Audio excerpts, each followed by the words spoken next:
Chapter 197. Operation There's Danger in There. Not very high, but it isn't very low either. This means that Madame Sharon is still in the building. She hasn't fled yet. Klein froze for a moment, quickly realizing the reason. He had entered a unique state by summoning himself to inspect the safe. He hadn't forcefully broken the lock when he was inspecting the secret compartment, nor did he activate any hidden traps. Thus, Madame Sharon wouldn't have discovered that her secret had been exposed. She would only think that there was a break-in, or some private investigator was checking on her to no avail. In such a situation, it was logical that she would continue to stay home. It made logical sense. To lose composure from a tiny matter and overreact wasn't the Madame Sharon whom Klein had come to understand. She was a calm socialite who was capable of acting afraid and pitiful, as well as a Beyonder member of the Demonist sect, who had kept her identity hidden for many years. If the telephone had been invented, Madame Sharon definitely would have called one of her lovers and complained about the security in Tingen City, whilst hinting that it was Madame Maynard. Klein began imagining a melodramatic plot. He told Dunn and Kinley the results of his divination as well as his guess. That's the most reasonable deduction. Dunn pressed down on his hat as he looked at the second floor of Madame Sharon's apartment. There's no need for us to rush in. Why? Kinley, who was holding sealed artifact 3-0217, instinctively asked. He was filled with fear towards the spirit medium mirror in his hands. He was afraid that some unexpected event would arise from the sealed artifact. Dunn wore his black gloves and looked at Klein. Do you still remember what happened when we tried to capture instigator Trissy? I remember, Klein replied after some thought. She seemed to be able to detect our presence and make the necessary responses, which resulted in her successful escape. I also remember suggesting the use of bombarding the house when the captain asked me how I would deal with the situation. That was the safest, most surefire method. But not this time. We can't use it here as there are many innocent maids in Madame Sharon's house. If we notified them in advance and got them to evacuate, that would definitely catch Madame Sharon's attention. According to Leonard, Trissy could turn invisible. We have to assume that Madame Sharon has that ability too. Klein connected the dots at once.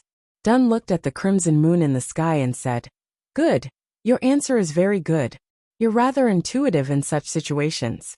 We cannot approach recklessly and end up alarming Madame Sharon. I'll try dragging her into a dream from a distance. If I'm successful, you and Kinley will go and capture her. Well, you can make the decision of whether to kill her or not. Kill her if you cannot control her. Your safety is of utmost importance. Captain, your line of thought is always so clear at such critical moments. I was just waiting for you to say that. Klein praised in his heart. Over the months, Klein had grasped most of the unique traits of the different Beyonder powers of his partners when he was casually chatting with Dunn, Leonard, Fry, and the rest. Amongst those, Dunn Smith, who was a nightmare, could freely enter the dreams of a sleeping person, even though he was at home or at the Blackthorn Security Company. But how he did it was a secret of his own sequence, and Klein didn't ask about it too deeply. The ability to drag someone into a dream had a limited range and was normally used during direct confrontations. But Klein had once heard the captain say that the ability also had a certain effect when used within a 100-meter radius. But he needed time to complete the process. He couldn't do it instantly, for the process was similar to coaxing a child to sleep. At this moment, Dunn was going to drag the distant Madame Sharon into a sleeping state, a little at a time. After completing the first stages of the restraint, he was going to create the most opportunistic conditions for Klein and Kinley. All right. Kinley was also rather accepting of the captain's plan. Without any more chatter, Dunn leaned on the corner of a wall and shut his eyes. He put his hands together and lowered his head. His black windbreaker and silk hat blended into the night. In the opulent bedroom, Madame Sharon was leaning on her comfortable rocking chair, completely naked. Her fair and excellent figure was completely exposed. She sometimes turned her head towards the full-length mirror to admire her charming self. As she looked, her face would flush red as tears welled in her eyes. Her expression emitted a strange tenderness amidst her stupor. The skeletal statue of the goddess was sitting on the table beside her. The thick strands of hair seemed gentle under the warm, pink light. Slowly, the frequency in which Madame Sharon looked into the mirror decreased. Bit by bit, her eyelids couldn't help but droop. Seconds turned into minutes when Klein suddenly recalled something. How was the captain going to notify Kinley and himself after he successfully dragged Madame Sharon into a dream? Madame Sharon would wake up if the captain left his nightmare state, and she would notice that something was off. I wonder if the captain is capable of giving hand signs while dreaming at the same time? Klein looked at the worried Kinley pacing around and intended to discuss this with him in order to distract him. At that moment his mind turned into a blur. He saw a giant crimson moon, as well as Captain Dunn Smith in his black windbreaker under the moon. There was also the short Kinley, his expression dazed. Klein realized that he too was dreaming. I've been dragged into a dream by the captain, so that's how he was going to notify us.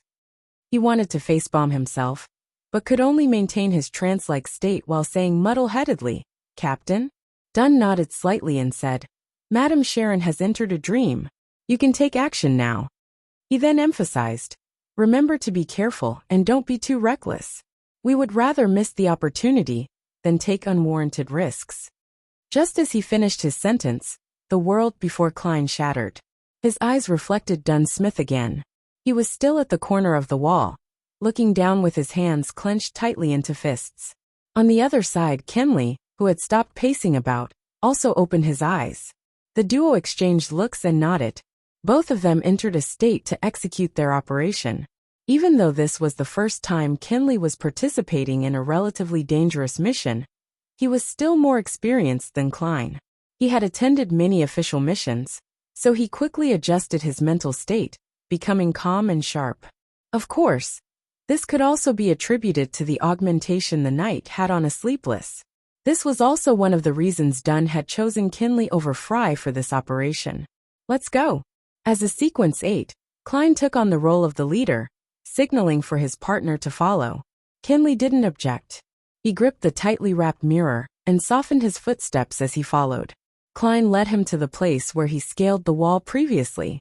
He grabbed onto the crevices of the wall and made it to the top of the wall with little effort. He maintained his ridiculous sense of balance and turned around, bending down and grabbing the spirit medium mirror Kinley had tossed over. The moment he touched the mirror, Klein felt his spiritual perception tighten suddenly.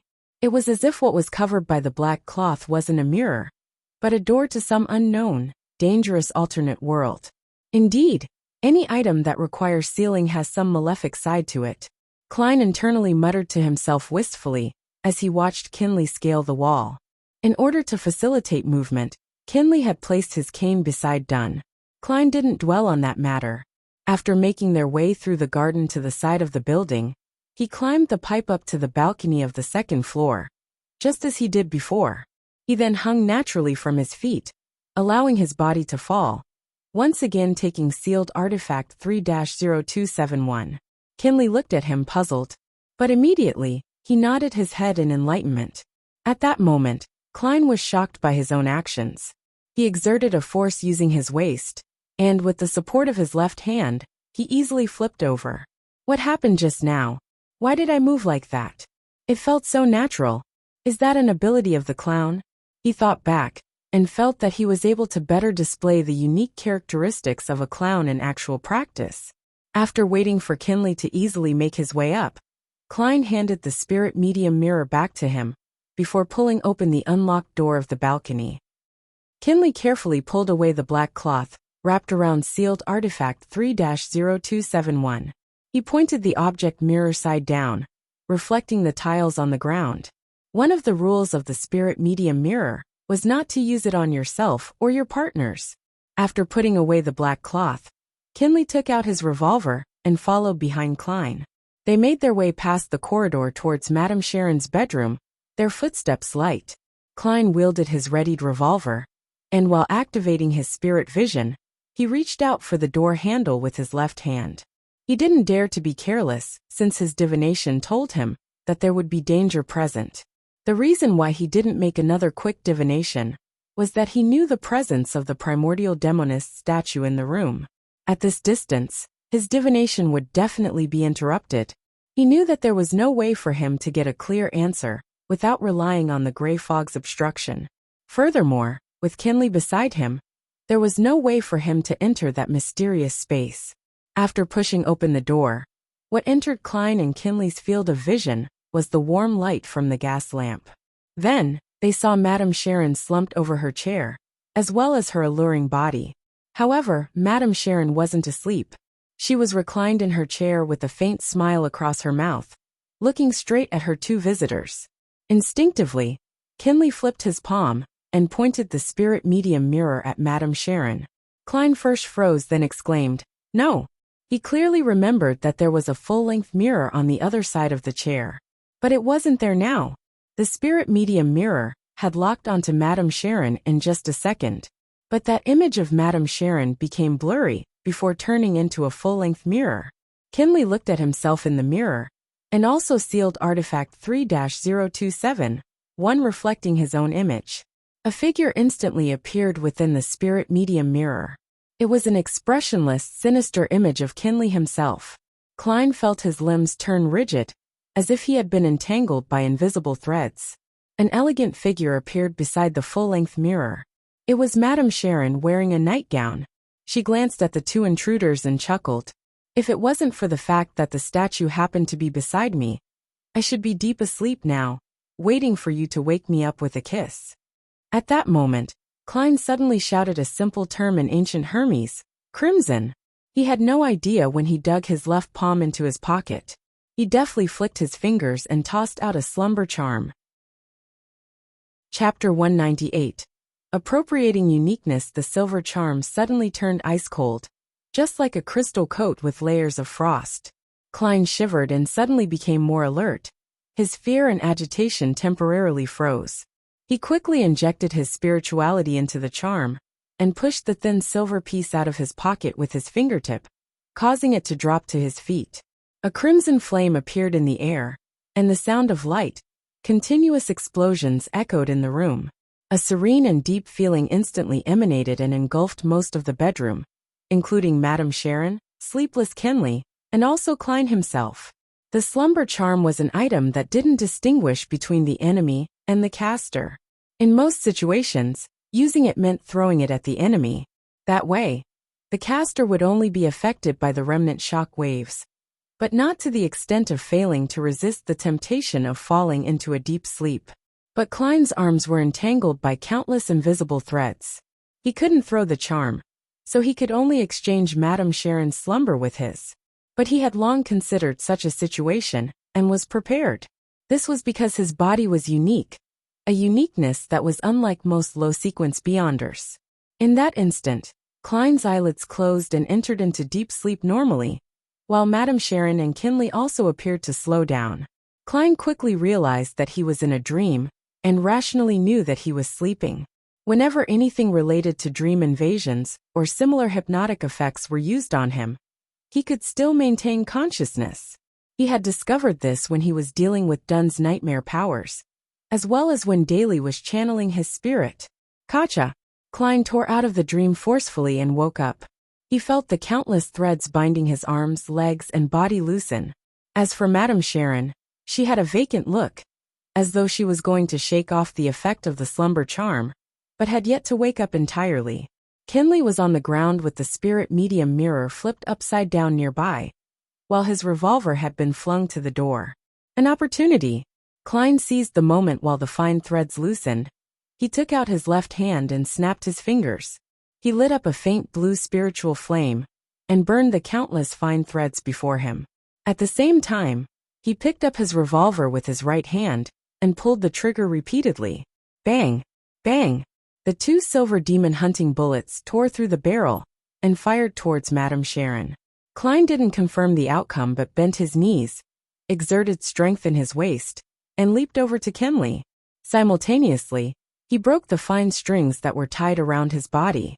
His earlier shots were mainly to inform the captain that something unexpected had happened inside.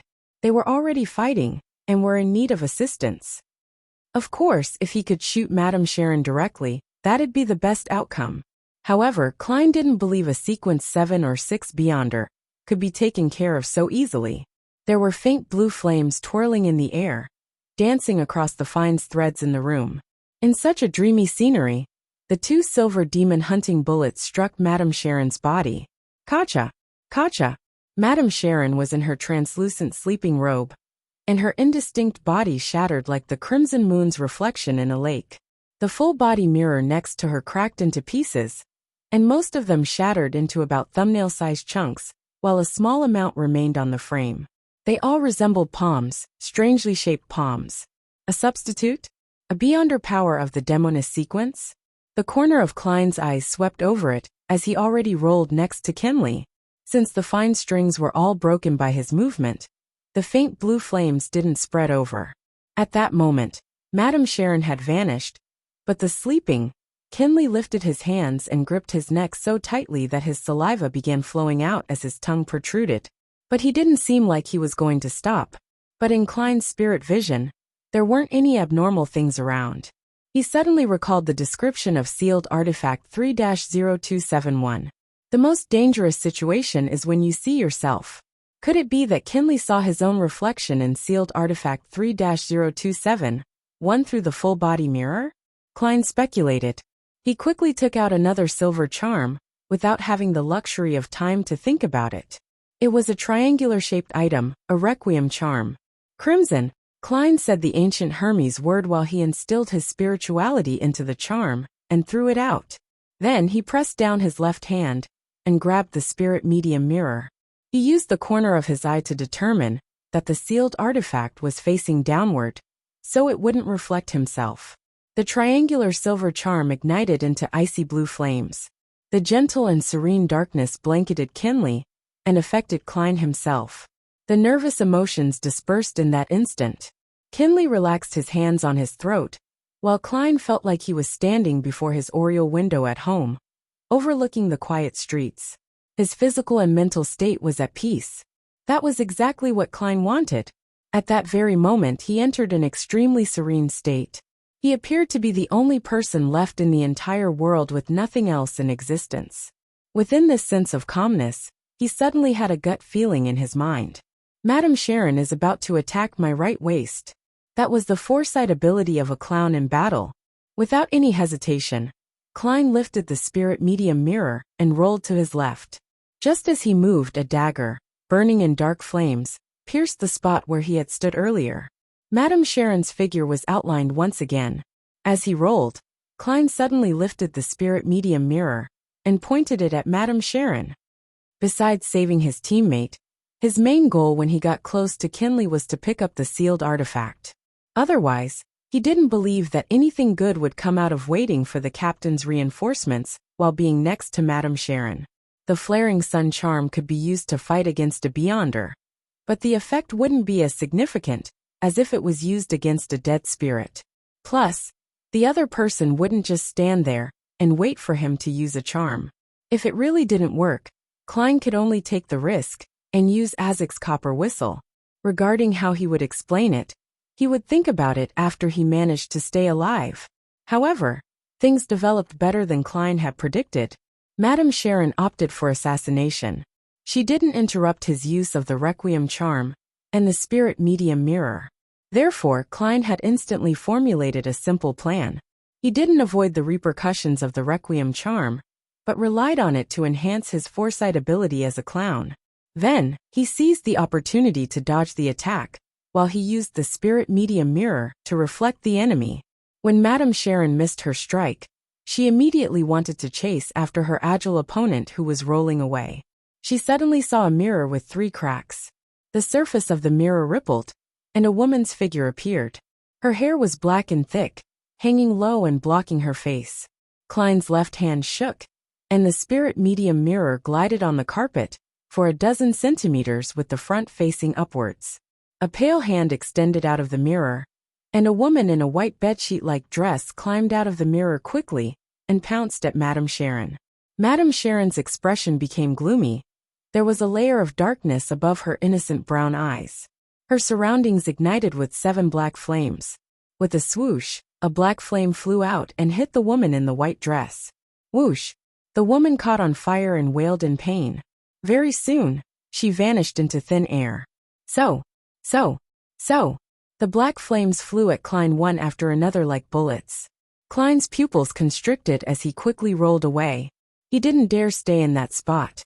However, his action of rolling gradually became slower, because there seemed to be fine threads entangling him again. They slowed him down and affected his motion. It seemed like the nemesis of the clown's combat abilities. The black flames flew past Klein's face and fell onto Madame Sharon's bed. However, it didn't burn, seemingly effective on items with life or spirituality. Klein had yet to feel rejoice over his successful dodge, when another premonition flashed through his head. He twisted his spine and changed his forward flip into a side roll.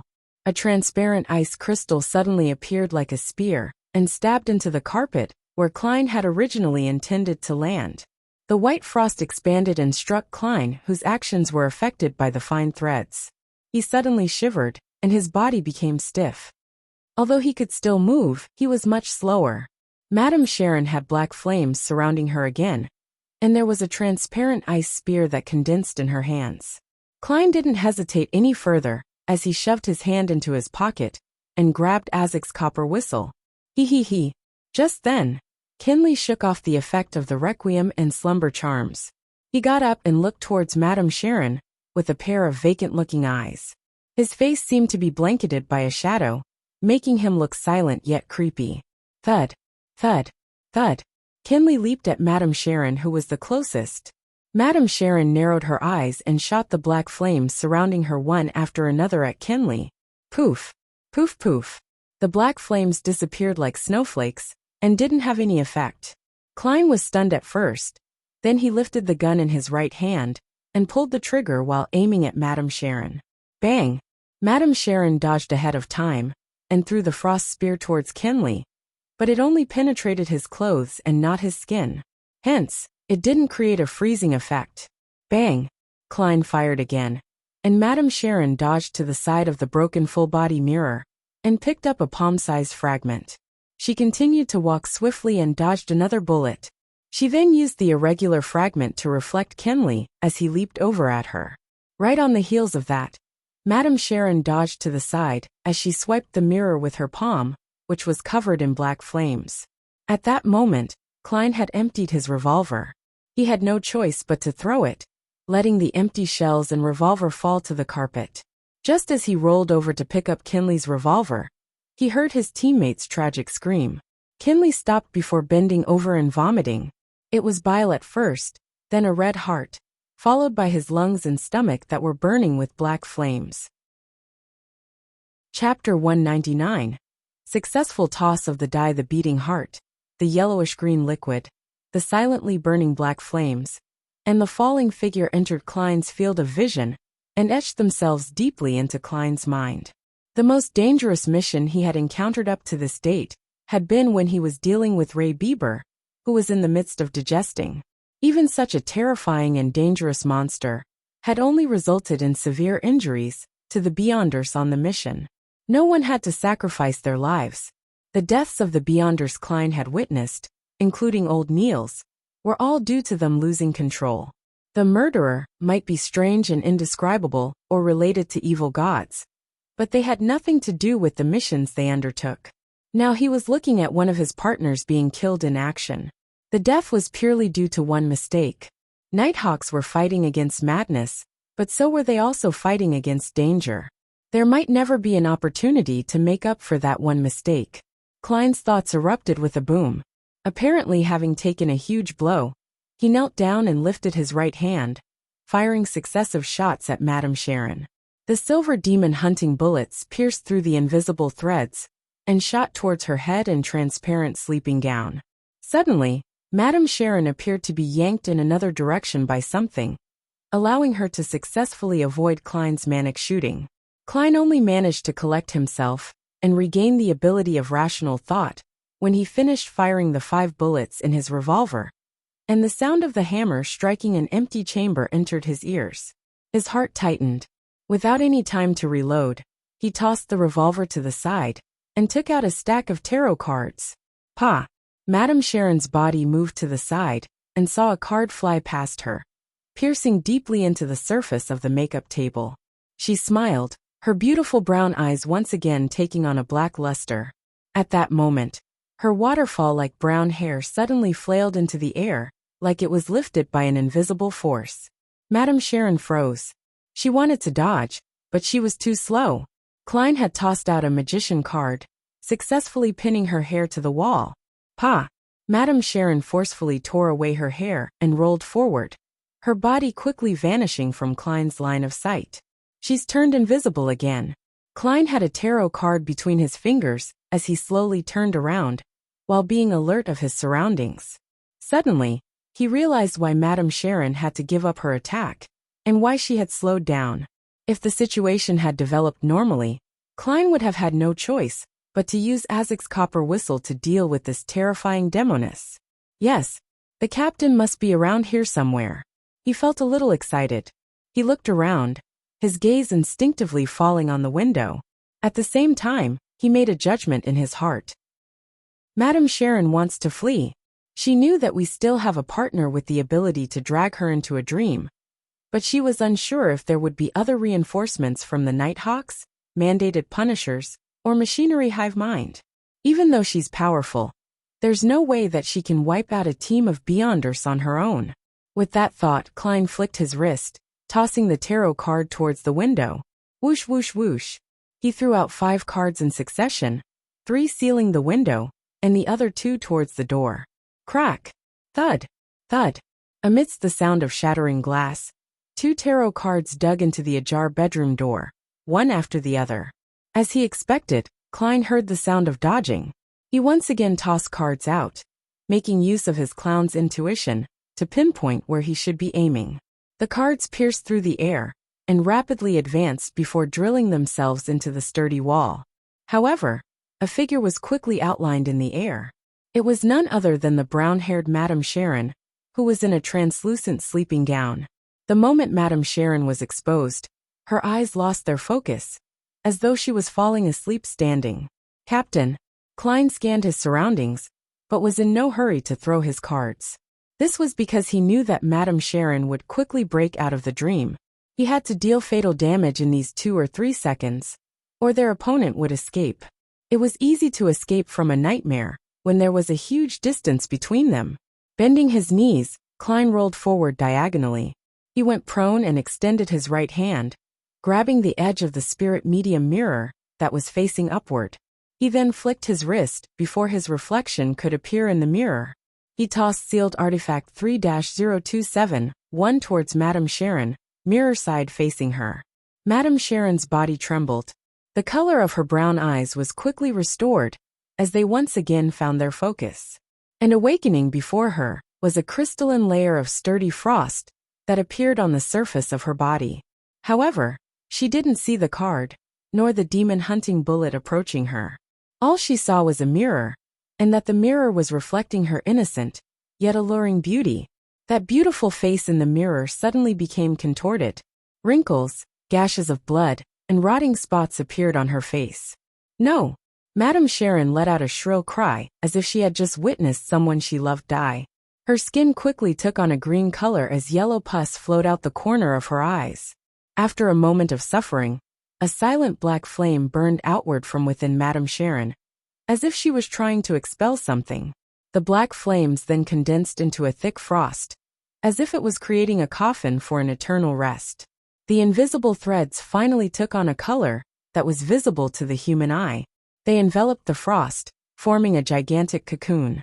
Thud, thud, thud. Sealed artifact 3-027, one fell onto the ground and tumbled before stopping beside Madame Sharon's giant cocoon. At that moment, Dunn broke through the window frame and somersaulted into the room. He caught sight of Kenley, who had stopped breathing, and his expression sank. It was at this moment the cocoon cracked open. The coffin of ice crumbled an inch at a time as black flames turned into specks of light, dissipating into the surroundings. Madame Sharon's skin had regained its normal color. Her eyes showed fatigue, but she seemed normal. Her eyes reflected Klein, who was still sprawled on the ground. She also saw Dunn Smith, his finger pressed on his glabella with his eyes closed. A formless ripple spread outward from Dunn as Madame Sharon's eyelids drooped uncontrollably. Under Dunn's windbreaker were writhing, snake-like objects. Klein knew that the captain couldn't restrain Madame Sharon for long, just like when they were previously fighting Monster Bieber. Klein rolled forward again, grabbed his revolver, the one he had previously tossed onto the carpet. He grabbed 3 demon-hunting bullets with his left hand and familiarity, stuffed them into the round chambers. Pa! Klein closed the cylinder and stood up, taking aim at Madame Sharon with both hands on the gun. He aimed at the center of her forehead. Bang! He controlled his body with the abilities of the clown, and pulled the trigger. The silver demon-hunting bullet pierced through the air, accurately hitting the fixed target. A bloody gash appeared between Madame Sharon's eyes, but the bullet seemed to tear through multiple layers of obstruction, causing it to lose the bulk of its power, rendering it unable to pierce through the target's skull. Klein fired another 2 shots without hesitation when he saw Madame Sharon suddenly open her eyes. Bang! Bang! A rain of blood splattered amidst white dots. The stunning beauty that was Madame Sharon had become a mutilated corpse that would incite nightmares in every man. She had long run out of substitutes to use. Phew! Phew! Klein lowered his arms and panted heavily. Madame Sharon, with only half her head left, slumped onto the ground. She still had an exceptional figure, her skin still white and tender. Dunn straightened himself up and opened his eyes. He too lowered his hand from his glabella, his face a little pale. He wasn't injured, but he looked as though he had lost a lot of blood. If it wasn't for the fact that she wanted to kill a few people before she tried to escape.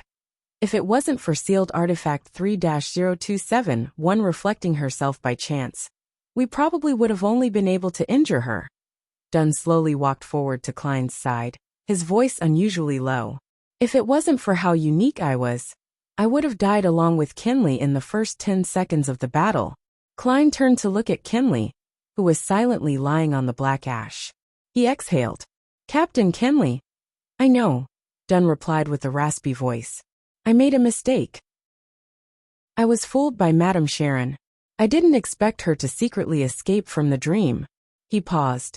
Then he said in a serious tone. But you have to get used to this. It's normal for Nighthawks to die during missions. Perhaps the next one to die would be me. Klein fell silent, not knowing how to reply. Kinley still had his eyes open, staring blankly at the ceiling. May the goddess bless you. May you find true peace. Dunn walked over to Kinley's side, and drew a crimson moon on his chest. He then squatted and closed his partner's eyes. May the goddess bless you. May the serene night no longer harbor any danger or madness. Klein also drew the crimson moon, as he prayed silently in his heart. A few seconds later, he forcefully retracted his gaze and asked in a heavy voice, Captain, should I channel her spirit now? Dunn nodded indiscernibly. Don't attempt to ask about the primordial demoness. That's very dangerous. I'll guard you and prevent any accidents from disturbing you. Klein didn't tarry. He took out the various ingredients, and quickly set up an altar, starting the mediumship ritual. After reciting the incantations, he took a step back and used a dream divination. Madame Sharon's partners. Madame Sharon's partners. After reciting the statement 7 times, Klein entered a dream. He saw Madame Sharon's soul within the hazy world. He reached out to the transparent ethereal soul, and the scene before his eyes changed. It was a night scene. Madame Sharon, who was wearing a long black robe, handed an ancient bronze book over to instigator Trissy. She laughed a little manically after hearing the latter's doubt over the term witch. Weren't you always curious? Curious about why our upper echelons are all female? So it really was the demonist sect. Leonard's guess accurately matches the truth. He really does have a huge secret. The corresponding sequence 7 for assassin and instigator is witch? What a trap. Klein thought to himself. The scene immediately changed. Klein saw a vast hall with narrow windows all around the place, and a lady clad in a pure white robe. Her back was facing Madame Sharon as she said with a smile, We can reach sainthood as long as we advance towards the primordial. We can attain power, attain salvation, and avoid the end of days. Madame Sharon lowered her head and asked curiously, Why must we become women? Is it because the primordial is a woman? Do women symbolize destruction and calamity? The lady whose back was facing Madame Sharon answered calmly, No, men are the same. They are the synonym of war. These are two similar pathways. Chapter 200. The demoness of pleasure synonym of war. A similar sequence as the demoness sequence pathway. Which one would it be? Klein watched the movie-like scene, as he recalled the sequence pathways that he knew of. As he was only an official Nighthawk, there was still a lot of information that he couldn't access. He was still in the dark about the names of the mid to high sequences and their corresponding traits. He only knew about the few that he had learned of from the eternal blazing sun, such as the Priest of Light and the Unshadowed. The God of Combat sequence pathway, that he found out from the young man, Sun, such as Dawn Paladin, Guardian and Demon Hunter, as well as Spirit Guide and Gatekeeper, which he found out from Daly and Dunn. Hence, it was difficult for him to judge which sequence pathway would be a synonym of war. He could only eliminate them one by one, such as the God of Combat sequence pathway, which seemed more like individual battles rather than war. Klein thought about it, and minimized the scope to 5 options. First, was the Arbiter sequence pathway, which the Lone Kingdom's ruler, the Augustus family, and the Phaenopotter Kingdom's Castilla family were in control of. But Klein felt that this option was the least likely, because the Arbiter's corresponding sequence 8 was Sheriff and sequence 7 was Interrogator, which both seemed to be leaning towards trial and judgment, but not towards war. Second, was the 4th Epic Solomon Empire's pathway of the Dark Emperor. Its sequence 9's modern name was Lawyer, which was good at discovering and using the flaws and weaknesses of an opponent, while also possessing outstanding eloquence and logical thinking. That was the second lowest possible sequence pathway. He suspected that the development of the sequence would make use of rules, and walked in the shadow of order. Of course, war was also considered as one of the shadows of order. Third, was the Hunter sequence pathway, that was in the control of the Faesac Empire's rulers, the Einhorn family, the Intis Republic's former royal family, the Sauron family, and also the hidden organization that only appeared in the last 200 to 300 years, the Iron and Blood Cross Order. Klein thought it was quite possible. The Nighthawk's confidential information described hunters as excellent trackers, outstanding trap masters, and superb hunters. The corresponding sequence 8 was Provoker, while sequence 7 was Pyromaniac. Both were partially associated with massacre and war. Fourth was the ancient organization Blood Sanctify sect, that worshipped demons. They were in control of the criminal sequence pathway. From the sequence title itself, Klein felt that it had a high possibility. Fifth was the Rose School of Thought, that was known for bloody rituals. They had the prisoner sequence pathway, and the reason was the same as the one before. Just as Klein was drowning in his own thoughts, the scene before him changed. Madame Sharon had just finished showering, and her wet hair hung low. There was a fresh yet seductive charm on her face. I can't see the woman in the white robe that turned Madame Sharon into a demoness. It might be because my psychic ability is still lacking. Klein reined back his thoughts, and redirected his attention to what was before his eyes. Madame Sharon flipped her hair, and water droplets glided down her cheeks. She looked towards the man who was waiting on the bed as she giggled and said, "Do you need me to take care of Maynard?" The middle-aged man on the bed creased his eyebrows and shook his head. "Not unless you can guarantee that there won't be any traces left behind. But that's impossible. Besides, what means do you have?" Looking at the man before him, Klein was taken aback at first before suddenly feeling that it was within expectations. The middle-aged man's photo often appeared on the front page of the Tianjin City Honest paper and other newspapers. He was the current mayor that was looking to be re-elected, a member of Conservative Party. Madame Sharon smiled, but didn't delve deeper into the topic. Her robe was halfway up her legs, and she walked gracefully to the side of the bed. The scenery before him changed one after another, until Klein saw many members of parliament, businessmen, and civil servants who appeared on the newspaper occasionally. They would either discuss how to receive donations, bribe voters by going around the campaign act, or promise protection and solve problems. In the entire development, Madame Sharon acted as a broker. This is actually a documentary, right? Tour the upper circles of Tianjin with Madame Sharon. Well, but why are there so many bed scenes? Many nobles and members of parliament knew that Madame Sharon had many lovers, so why did they look like they couldn't resist the temptation? Was this an ability of Madame Sharon's sequence? Klein watched thoughtfully as he speculated.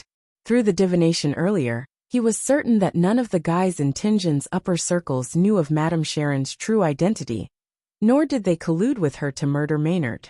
In other words, Maynard's death was Madame Sharon's own decision? Why? She had no reason to take the risk. Of course, from Madame Sharon's perspective, she possessed the beyonder power to interfere in divination, and she could also create a sudden death from sexual pleasure, and make the death appear natural and accidental. Killing Maynard wasn't something risky that would expose her identity, but she clearly lacks a motive. It doesn't match the risk involved. Could it be one of the requirements of her acting? But she could definitely find someone whose identity and status wasn't as sensitive. Then, the case wouldn't have fallen to the Nighthawks, mandated punishers, or the machinery hive mind. The most important point was that Madame Sharon should have been able to tell that Maynard's wife hated her, and was extremely indignant. That made it highly likely that someone would be sent to investigate her. So why didn't she move those sensitive items like the white bone statue away? She could have buried it in the garden or something. Was she so confident in the security of her safe, and its hidden compartment? Amidst his suspicion, Klein saw that Madame Sharon's spirit had yet to disperse. He seized the opportunity to do another dream divination. This time his divination involved Madame Sharon's true motive for killing John Maynard. After he recited it in silence, Klein entered a dream once again, and saw a new scene. Madame Sharon held a glass of red wine which resembled blood. In her loose sleeping gown, she was pacing back and forth in her room. Finally, she drank the rest of the wine in one gulp, as though she had decided on something. The scene dispersed quickly, leaving Klein even more confused since Maynard's death looked like Madame Sharon had volunteered to do it without anyone's instigation. That's weird, Klein muttered to himself, and used another few divination statements. But the answers were no different. Seeing that Madame Sharon was growing transparent and illusory, signifying that she was going to disappear soon, Klein thought, and made final contact with the dead spirit. Sequence potion formula of the Demoness pathway. Sequence potion formula of the Demoness pathway. Klein recited the new divination statement. With the aid of cogitation, he got into his dream very quickly. At first, he didn't want to do the divination because he felt that the Demoness pathway only spread disaster and created pain. Even if he obtained a corresponding potion formula, he was unwilling to sell it to anyone and indirectly become a murderer. Then he recalled another matter from before. With his understanding of the spectator potion, he had been able to suspect and verify that Daxter Guderian was a member of the psychology alchemists. So, in order to better fight against the demonesses in the future, he had to learn more of the traits of their sequence pathway. Yes, after Hood Eugen's death, Daxter Guderian has yet to contact me. I'm guessing the psychology alchemists sent some stronger members for an investigation, and he hasn't dared to make any moves. As Klein's thoughts flashed, he saw the dark hall again. He saw the woman in the holy white robe again. Madame Sharon hung her head low, and she could only see the other woman's legs, a pair of flawless legs. Soon she heard a melodious voice. Pleasure. That is the name of the Sequence 6 potion, the goal that you are about to advance to. If you succeed, you'll be a demoness of pleasure.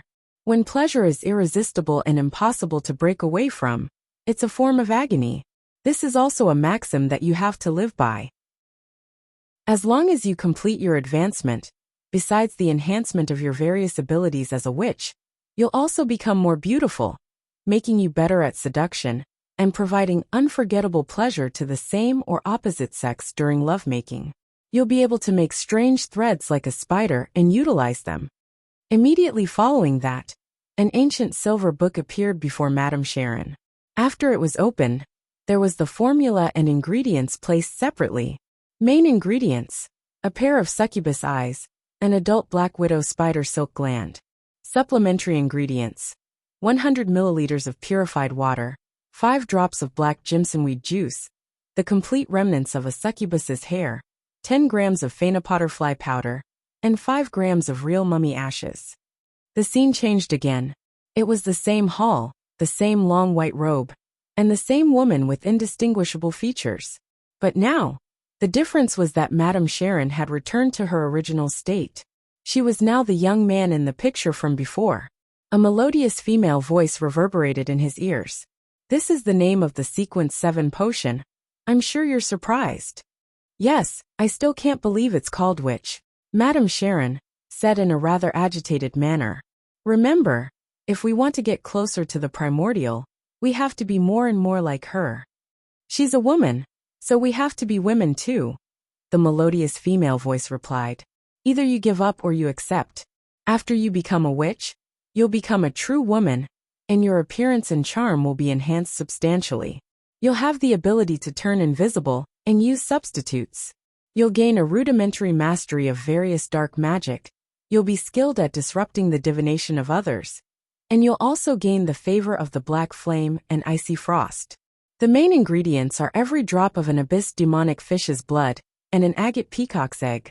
The supplementary ingredients are 80 milliliters of purified water, 5 drops of jimsonweed juice, 3 scales of a shadow lizard, and 10 drops of daffodil juice."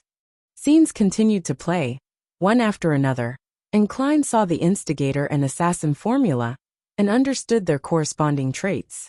Just as he wanted to continue the divination, Madame Sharon's spirit dispersed completely. Klein stopped the ritual and returned to reality. He packed up the ingredients, removed the wall of spirituality, and told Dunn Smith about the outcome of his mediumship without holding back any information. Then he expressed his suspicions on Madame Sharon's murder of Maynard. Pleasure doesn't require her to kill anyone of a higher rank or position in society. We need to investigate where Madame Sharon has been over the past few years and understand her origins. We need to look for the dark hall that you saw. Of course, this will need to be reported to the Holy Cathedral, and they can assign investigators accordingly. We can't leave Tingen as we wish." Dunn nodded slightly and looked around.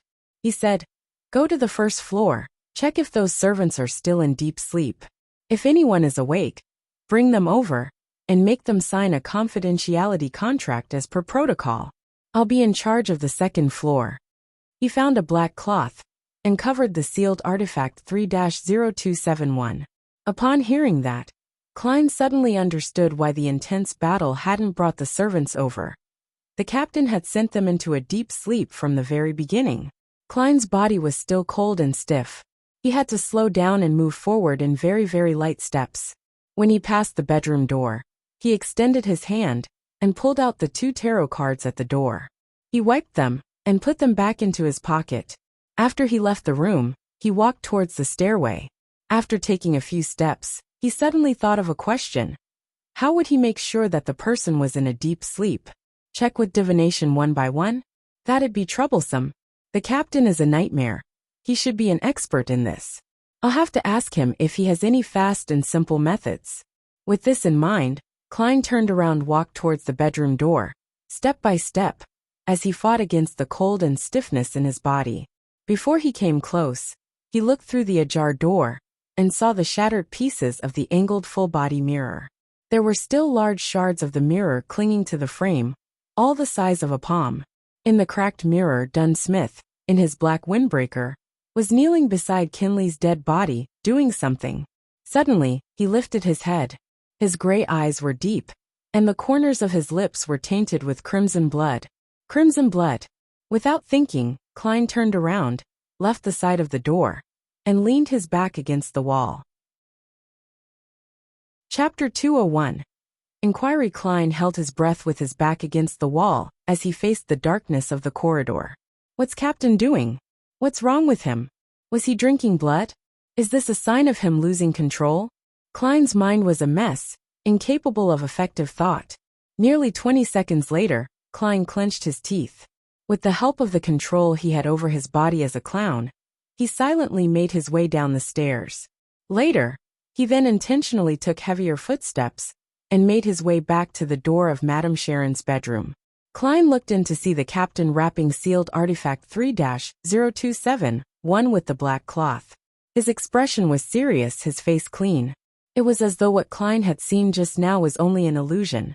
Glancing sideways, Klein saw nothing abnormal with Kinley's body. It was the same as it had been.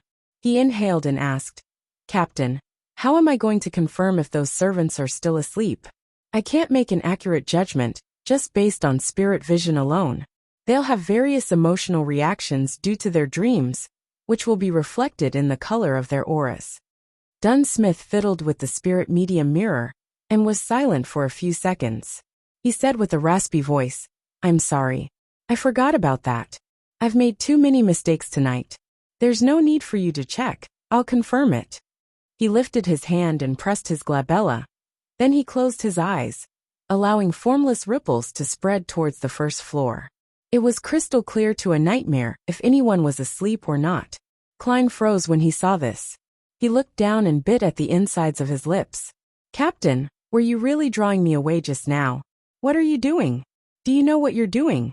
He abruptly turned to look at the window, only to see the crimson moon hanging high in the sky, seemingly unchanged for thousands of years.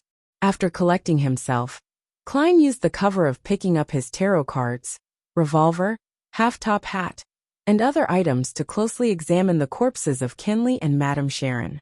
They maintained the same look as when they died, but their skin was turning pale at a rapid rate. They also had tinges of blue and black marks. It's a little weird, they seem to be missing something. It's not something specific, but more of a feeling. Klein muttered to himself. He felt his hair stand on end due to the chilly wind blowing through the shattered window. At that moment, Dunn opened his eyes and said in a deep voice, "They're all still asleep, but some of them are close to waking up." That's good, that's good." Klein looked at the captain, not knowing what he was saying. Dunn surveyed the surroundings and said, "Clean up the scene, then get someone from the nearest police station to come over. Oh, and make a trip back to Zutland Street, and get Fry to come help out." Klein gave the captain a deep look, and nodded with his teeth clenched. "Okay." With Dunn's help, Klein quickly cleaned up the scene, and left Madame Sharon's house through the front door. Walking through the garden and coming outside, Klein couldn't help but look back. All he saw was the silent nursery in the darkness. There was no light at all. He turned, his heart heavy. He soon located the nearest police station based on his memory. This was common knowledge to the Nighthawks. Knock. Knock. Knock. Klein knocked on the steel door. Sometime later, the officer on duty passed through the courtyard with a lantern in hand. He opened the door and observed Klein suspiciously. "What's the matter?" Klein failed to force any expression. With a heavy face, he produced his documents and showed it to the police officer. "There's a serious murder case at 15 Osna Street. Immediately call for other officers to head there to help out." The police officer lifted his lantern and scrutinized the documents before putting his feet together and saluted. "Yes, sir." Having settled this, Klein headed back to Zutland Street on a rental carriage. On the way back, he sat in the dark carriage. His thoughts were in a mess and unfocused. Kinley is dead. I remember that he was recently engaged. His parents are still alive. What was the captain doing just now? Does he crave fresh blood? Or does he have other motives?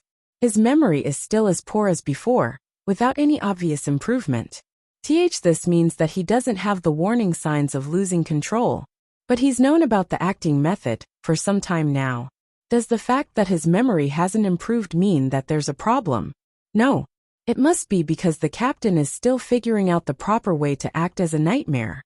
Yes, the most important reasons why Kinley died was because of sealed artifact 3-0271. It was the captain who gave it to him. What am I thinking? It was a logical decision back then. It was also the captain who suggested using sealed artifact 3-0271. Calm down, I cannot make blind guesses. But I cannot wait around either, or the situation might worsen. I'll send a letter to Madame Daly later, and see if she knows what this situation means.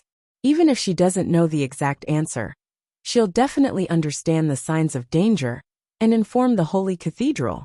That way, we can smother the problem in the cradle, and get the captain back to normal. No, the captain might not have a problem. I might have misunderstood something. I'll see what Madame Daly says. Klein had already made a decision when the carriage arrived at 36 Zutland Street. He was no longer flustered and helpless as before. He went up the stairway toward the entrance of the Blackthorn Security Company with heavy steps, and opened the door from a key he fished out. The familiar setting calmed him down considerably. It reminded him of how he felt when he asked the captain for help every time something was wrong.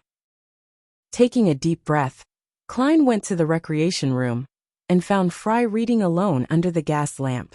Fry turned to look at Klein, his cold face revealing a look of concern and worry. "Did something happen? Where's Captain and Kinley?" Klein replied with a raspy voice, "Kinley's dead. He died at Madame Sharon's hands. We all made mistakes. The captain is guarding the scene. He needs your help there." Before they left, the captain had informed Fry about the general situation. He told Fry that if they weren't back within 2 hours, he was to send a telegraph to the Holy Cathedral. Similarly, since they had to apply for sealed artifact 3-0271 and enter Cheney's Gate at night, Royale, who was guarding Cheney's Gate, was also notified of the mission. According to the internal guidelines of the Nighthawks, a captain could permit the opening of Cheney's Gate at night. If the captain was present, then only the captain could enter. Fry froze for a moment, then he let out a sigh. He drew a crimson moon on his chest. He put on his coat and hat and headed out the door. When he walked past Klein, he suddenly said softly, "You don't need to blame yourself. Making mistakes is something we can never avoid. We must always trust our partners." "Yeah." Klein closed his eyes, his vision turning blurry. Klein and Fry first headed to the basement to notify Royale, before locking the door to the Blackthorn Security Company and rushing to Madame Sharon's house. It was nearing dawn by the time they got Kinley's corpse and Madame Sharon's half-decapitated body back. Dunn stood in front of the mortuary, silently looking inside. It was some time before he turned to Klein and said, "Go home first. You just experienced an intense battle. You must be exhausted." "All right." Klein didn't reject the suggestion. He puckered his lips and stole a glance at the captain before quietly leaving the Blackthorn Security Company. He took a carriage back to Daffodil Street. Just as he had done the previous time, he easily entered his bedroom and locked the door. Taking out the silver ritual dagger, Klein sealed the room with a wall of spirituality. He then sat at his desk and wrote urgently, "Dear Madame Daly, I've noticed that there's something odd about the captain recently. During a mission he secretly..." Klein stopped when he reached this point. His mind had gone blank. He didn't know how to continue or how to describe the incident. "Pa." He threw the pen and crumpled the piece of paper in front of him into a ball. Looking at it, he pounded heavily on the table, sending a reverberating thump across the room. Klein closed his eyes and covered his face with his hands. He didn't move, as if he had become a statue. 5 minutes later, he sighed. He put down his right hand and burned the ball of paper with his spirituality. He watched it turn to ash as it fell into the bin. After organizing his thoughts, Klein took out a fresh piece of paper and wrote, "Dear Madame Daly, we just completed a mission and regrettably lost a partner. The exact details are as follows. Back then, I felt that with my present standards, my spirit vision was incapable of accurately ascertaining whether the servants were asleep or not, and that it was very troublesome to do divinations for every one of them. Thus, I returned with the intention of asking for the captain's advice. At that moment, through the mirror's reflection, I saw the captain kneeling beside Kinley's corpse, with crimson blood covering his mouth. I'm not sure what exactly happened, nor do I know the state the captain is in. I hope that you can give me an answer." After writing this, Klein read the letter again with a heavy heart before folding it in half. He then set up a ritual and activated his spirit vision to summon Daly's messenger. He summoned the strange face, which was only a mouth without any eyes or nose. He saw the red tongue laced with irregular sharp teeth and 5 pale fingers on the tip of the tongue. Klein silently handed the letter over. When everything was restored back to normal again, he sat down and continued writing. This time he planned to ask Mr. Azek. On a recent mission, something strange happened to my superior. He sent me away and kneeled beside the corpse of a teammate. His mouth was covered in crimson blood. Have you encountered something like this in your memories before? How can I help my superior? Chapter 202. Confirming the situation. After folding the letter, Klein took out the copper whistle, put it to his lips and blew hard. In the silence, Illusory white bones came flying up from the desk like a fountain and finally formed a huge monster. It was almost 4 meters tall, still covered in a faint glow. Its head was still poking through the ceiling, looking no different from before. Klein flicked his wrist and threw the letter. The white bone monster caught the letter and gripped it tight. Klein blew the copper whistle again and saw the messenger break into illusory white bones and fall like rain before vanishing through the surface of the desk. Klein felt much calmer after finishing everything, but he didn't stop trying. He moved the chair back and stood up. He then walked 4 steps counterclockwise and entered the world above the gray fog. The lofty palace and the ancient mottled table appeared before his eyes, as though it would stay the same for tens of thousands of years. Klein sat at the full seat of honor. Then, he took out the spirit pendulum from his left sleeve and conjured a yellowish-brown goatskin and a fountain pen in front of him. He wanted to divine the captain's situation that night. After some thought, Klein wrote the first divination statement. Dunsmith's abnormality would lead me into danger. In mysticism, divination that involved any danger to the diviner was hardest to infer. It was an instinctual ability of spirituality. In other words, as long as there wasn't an extremely strong disturbance, Klein would be able to get an accurate result from the divination about his own situation. This was also the reason why he would divine if there was danger in the mission, even though he knew that Madame Sharon had the ability to interfere with divination. He also knew that Madame Sharon wasn't strong enough to affect this kind of divination. In order to determine Captain Dunsmith's situation, he decided to eliminate all disturbances and perform the divination above the gray fog. He held the pendulum with his left hand as he recited the divination statement 7 times. He closed his eyes and entered a cogitation state. After a few seconds, he opened his eyes and they returned to their normal color. He looked at the topaz pendant, and he felt heavy-hearted because the pendulum was spinning clockwise. The rotation wasn't small, nor was the speed slow. It meant that the result was positive. It meant that Dunsmith's abnormality would lead him to danger. And the danger level was significant. After he closed his eyes, Klein wiped away the previous content and wrote down a new divination statement.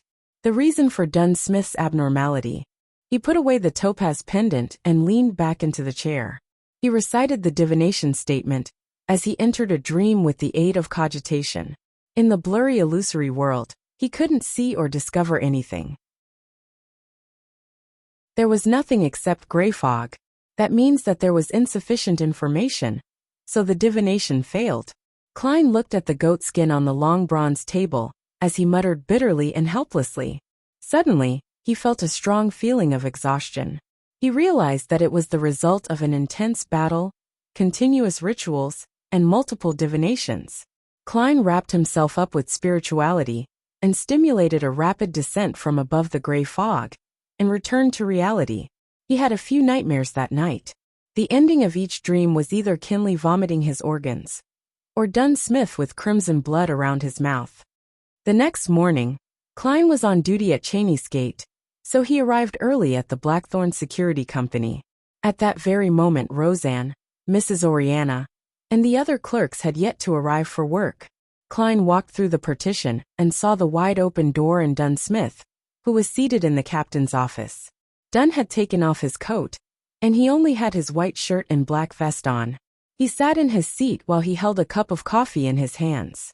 He was staring at the wall in front of him blankly. His hair seemed dry, his gray eyes looked dull, and his face was showing obvious signs of weariness too. Even for the captain, who's experienced many similar incidents, it's still unbearable to lose 2 teammates in such a short period of time.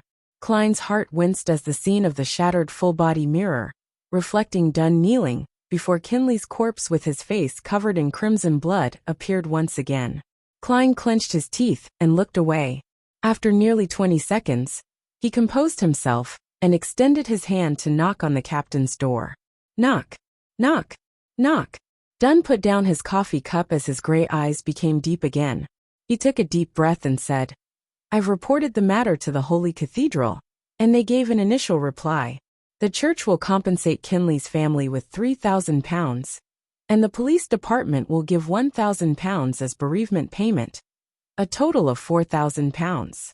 To most middle-class citizens, that's wealth that can't be earned in a lifetime. Kinley's weekly salary was £7, making an annual income of £364. Adding in any bonuses and additional income, he would make at least £380. £4,000 is equivalent to 10 years of his income. Such wealth can provide at least £200 of income a year. Although money cannot make up for the loss of Kinley, it's the only effective thing at the moment. Klein had many thoughts passing through his mind before he finally sighed. That's all we can do. The Church of the Evernight Goddess couldn't be faulted when it came to such matters. Dunn pulled his collar and said in a deep voice, "Go to the basement and take over Royale's shift." "All right." Klein nodded slightly. He turned around and walked towards the door. Then he heard Captain add as though he was talking to himself, "We'll send Kinley home later." Send Kinley home. His father, his mother, his siblings, his fiancée, how will they react? Klein's heart tightened, and he was somehow glad that he didn't have to face such sorrow. He knew it was the mentality of an escapist, but he was really afraid of seeing the agony in the eyes of Kinley's parents, or how his fiancée would seem to lose her soul. He was afraid to see their expressions of hidden resentment, and afraid of hearing their sobbing. Klein quickened his pace and hurried to Cheney's gate. He completed the shift change with Royale in silence. He sat in the duty room, and occasionally took out his silver pocket watch, and watched the time pass by slowly. After an unknown period of time, Klein suddenly heard illusory sounds that overlapped one another. He saw the 4 black dots appear on the back of his hand, and understood that it was either Justice, the hanged man, or the sun praying to him. He had no way to answer them immediately. He could only wait till the notification ended, for more prayers to come, and until the next morning when he returned home. Having just fished his keys to open the door to his house, Klein saw the maidservant Bella wiping the dining table while his sister, Melissa, who was dressed up, and his brother Benson came downstairs. "Didn't you just go to Mass last week?" Klein asked curiously. Benson smiled and said, "That sounds like the memory of a person who hasn't gotten any sleep the entire night." Huh? Klein looked even more confused. "Today is the first day that the Return of the Count will be releasing tickets for sale," Melissa explained. Klein smacked his forehead and took off his hat. "I've been too busy recently. I totally forgot about it. Especially these past 3 days," he added with a sigh. Melissa looked at him with concern and said, "Your breakfast is in the kitchen. Eat it and get some sleep. Benson and I thought that since we're going out, we might as well drop by St. Selena Cathedral to have Massachusetts." "All right." Klein waved and bade his brother and sister farewell. He had a simple breakfast and returned to his bedroom. After he did the preparatory work, he took 4 steps counterclockwise and entered the world above the gray fog. He saw that Justice and the hanged man's corresponding crimson stars were burgeoning and shrinking faintly. He extended his right hand and emanated his spirituality. Then, blurry images formed before Klein's eyes. Miss Justice's prayer sounded in his ears. "I pray for you to listen. Because of the Kalengos incident, my father hired a beyonder to protect me. There are also others who are watching over me secretly. It wasn't easy for me to finally find an opportunity to pray to you. I would like to apply for leave from the gathering next week. I believe this will pass soon." Klein subconsciously glanced at the blurry image. The image was filled with fog, and there seemed to be a huge bathtub with rippling water. Miss Justice was wrapped in a bath towel. He retracted his gaze and started listening to the hanged man's prayer. His description was different from Justice's, but he was making the same request. He too needed to ask for leave, due to the aftermath of Kalengos' death. Klein nodded slightly, and responded to their prayers respectively. "I'm aware." Then, he sent a message to the sun's crimson star. "The upcoming gathering will be cancelled temporarily. City of Silver." Derek Berg was paying attention in the training field. The sky above his head was still dark, with occasional flashes of lightning that lit up the sky. Suddenly, his vision went blurry before he saw the thick fog and the ancient palace that looked like the home of a giant. He also saw Mr. Fool, who sat in the depths of the gray fog. "The upcoming gathering will be cancelled temporarily." His voice reverberated, but the view before Derek had already returned to normal. He wasn't shocked at such a magical incident, because Mr. Fool contacted him in this manner to remind him, before every gathering.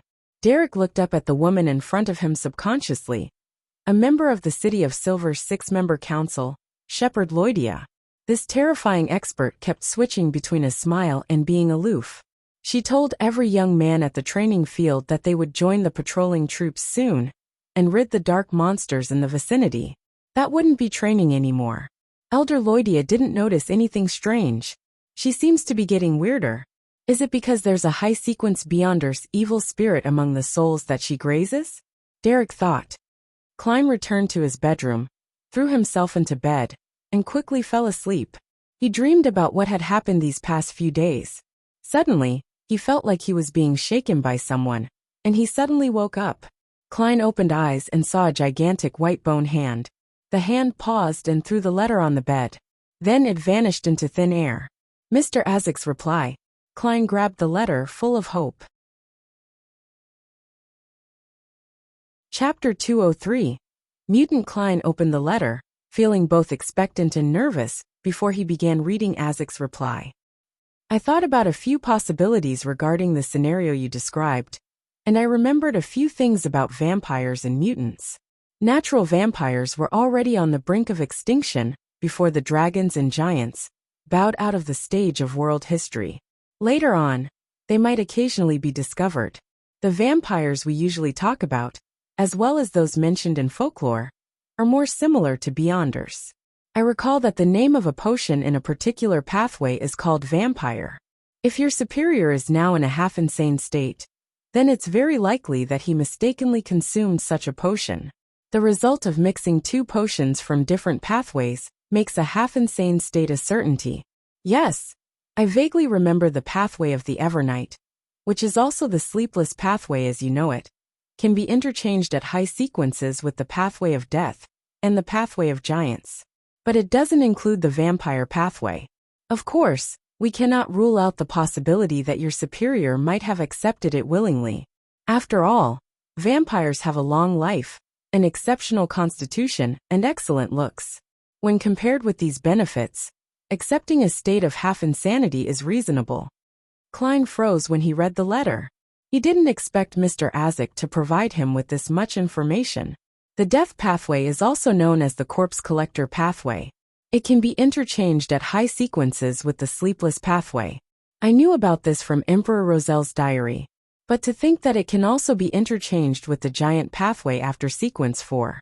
The giant pathway is the one that the City of Silver possesses, which is also the present-day god of combat pathway. I've always suspected that giant King Ormer was the ancient god of combat.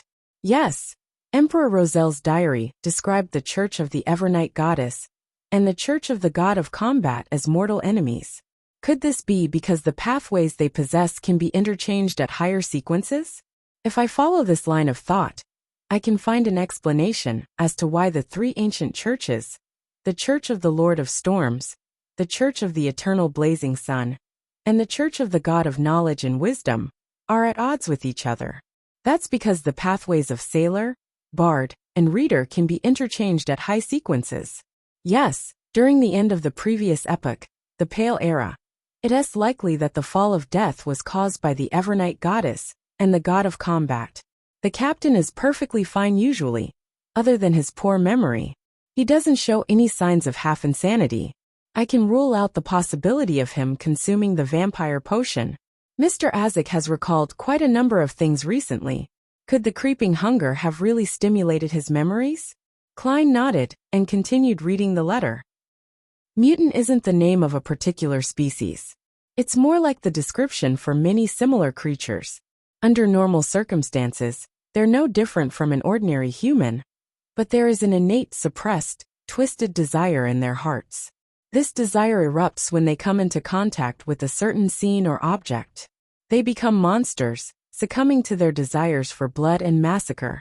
After everything settles, they will return to normal again. They become slightly more merciless and unfeeling after each time their desires erupt.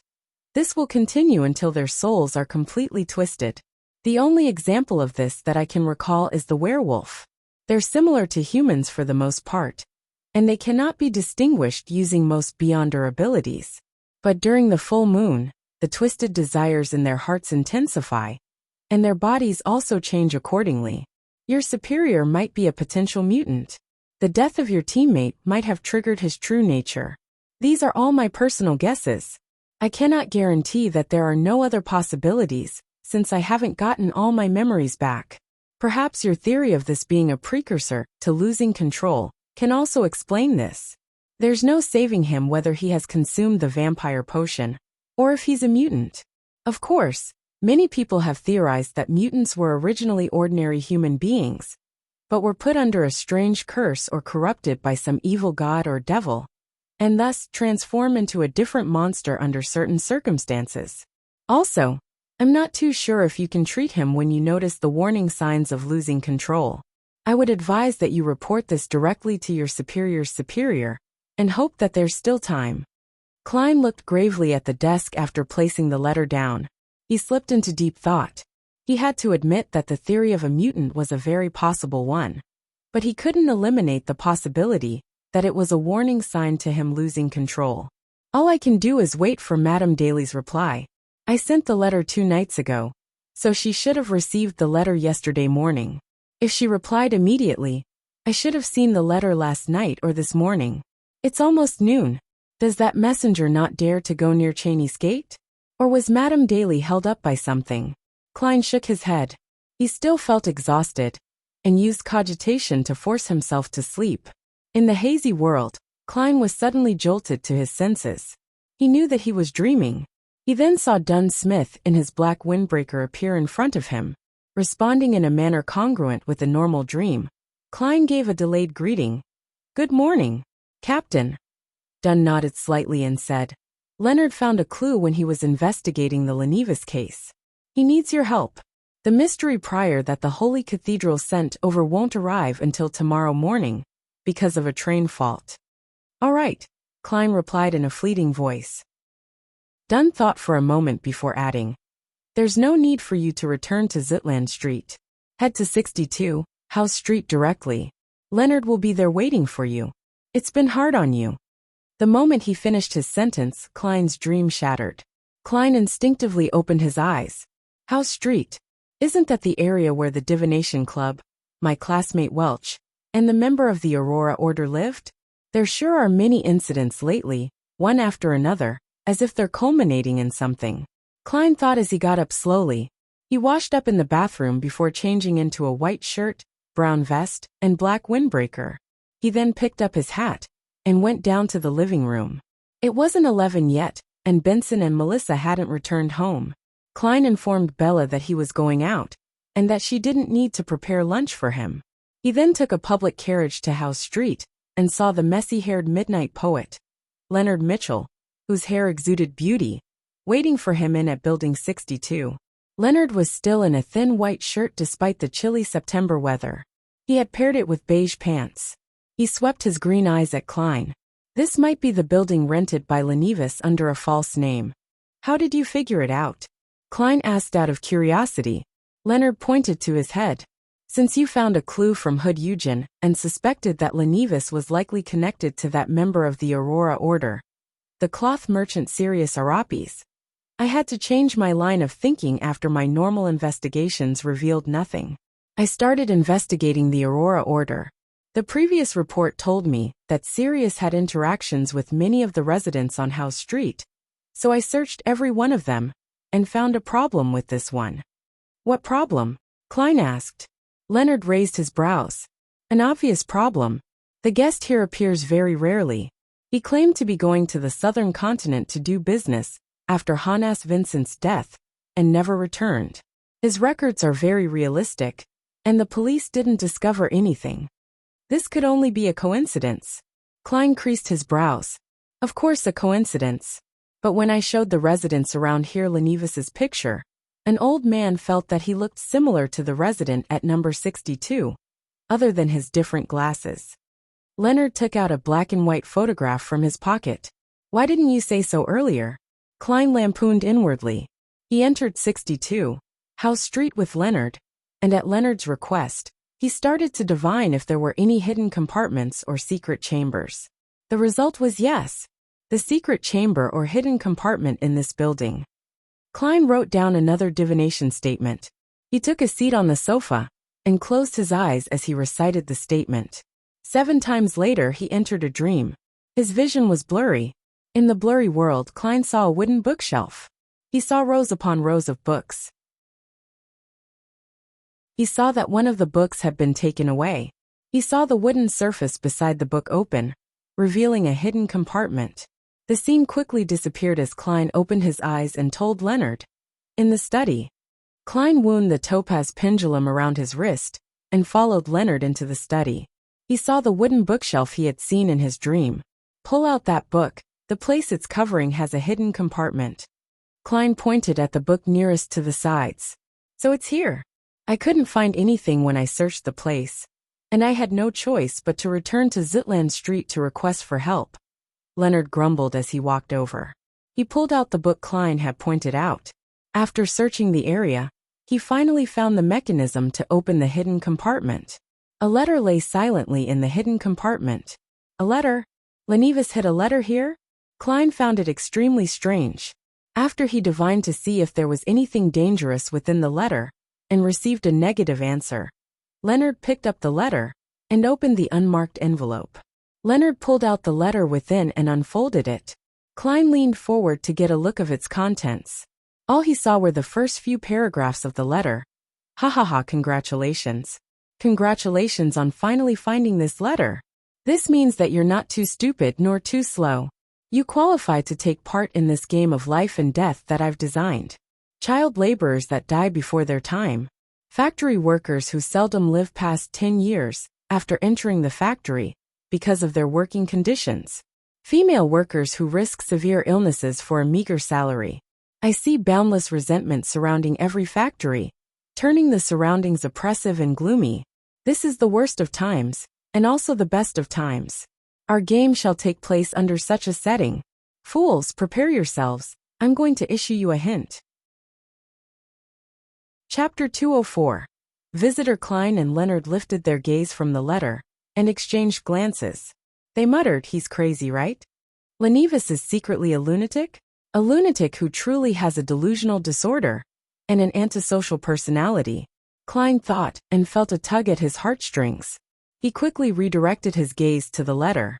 Ladies and gentlemen, the hint is that I've placed a bomb in Tingen, a bomb that will grow stronger over time.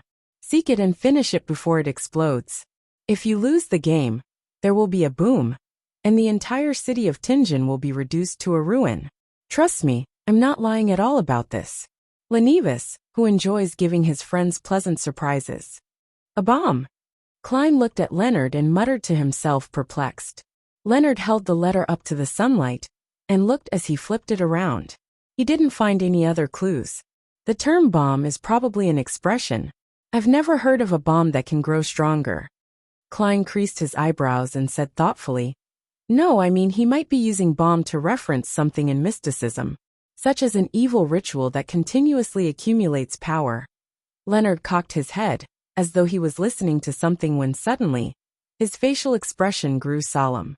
He nodded as his green eyes constricted. Maybe you're right. Isn't there a description at the beginning of the letter? Child laborers that die before their time. Factory workers who seldom live past 10 years after entering the factory because of their working conditions. Female workers who risk severe illnesses for a meager salary. Boundless resentment surrounding every factory. Perhaps, that might be the energy source that constantly strengthens Lenevis's bomb. Yes, that's very possible. Klein suddenly tensed up and said, We need to report to the captain immediately. Leonard laughed and said, There's no need to be so nervous. You should know that Lenevis is a swindler. The part where he said that he didn't lie might be a lie itself. Of course, regardless, we have to return to Zitland Street to report to the captain. It's best if we can request the Holy Cathedral to send a mysticism expert over and find the location of the altar through the abnormal accumulation of resentment.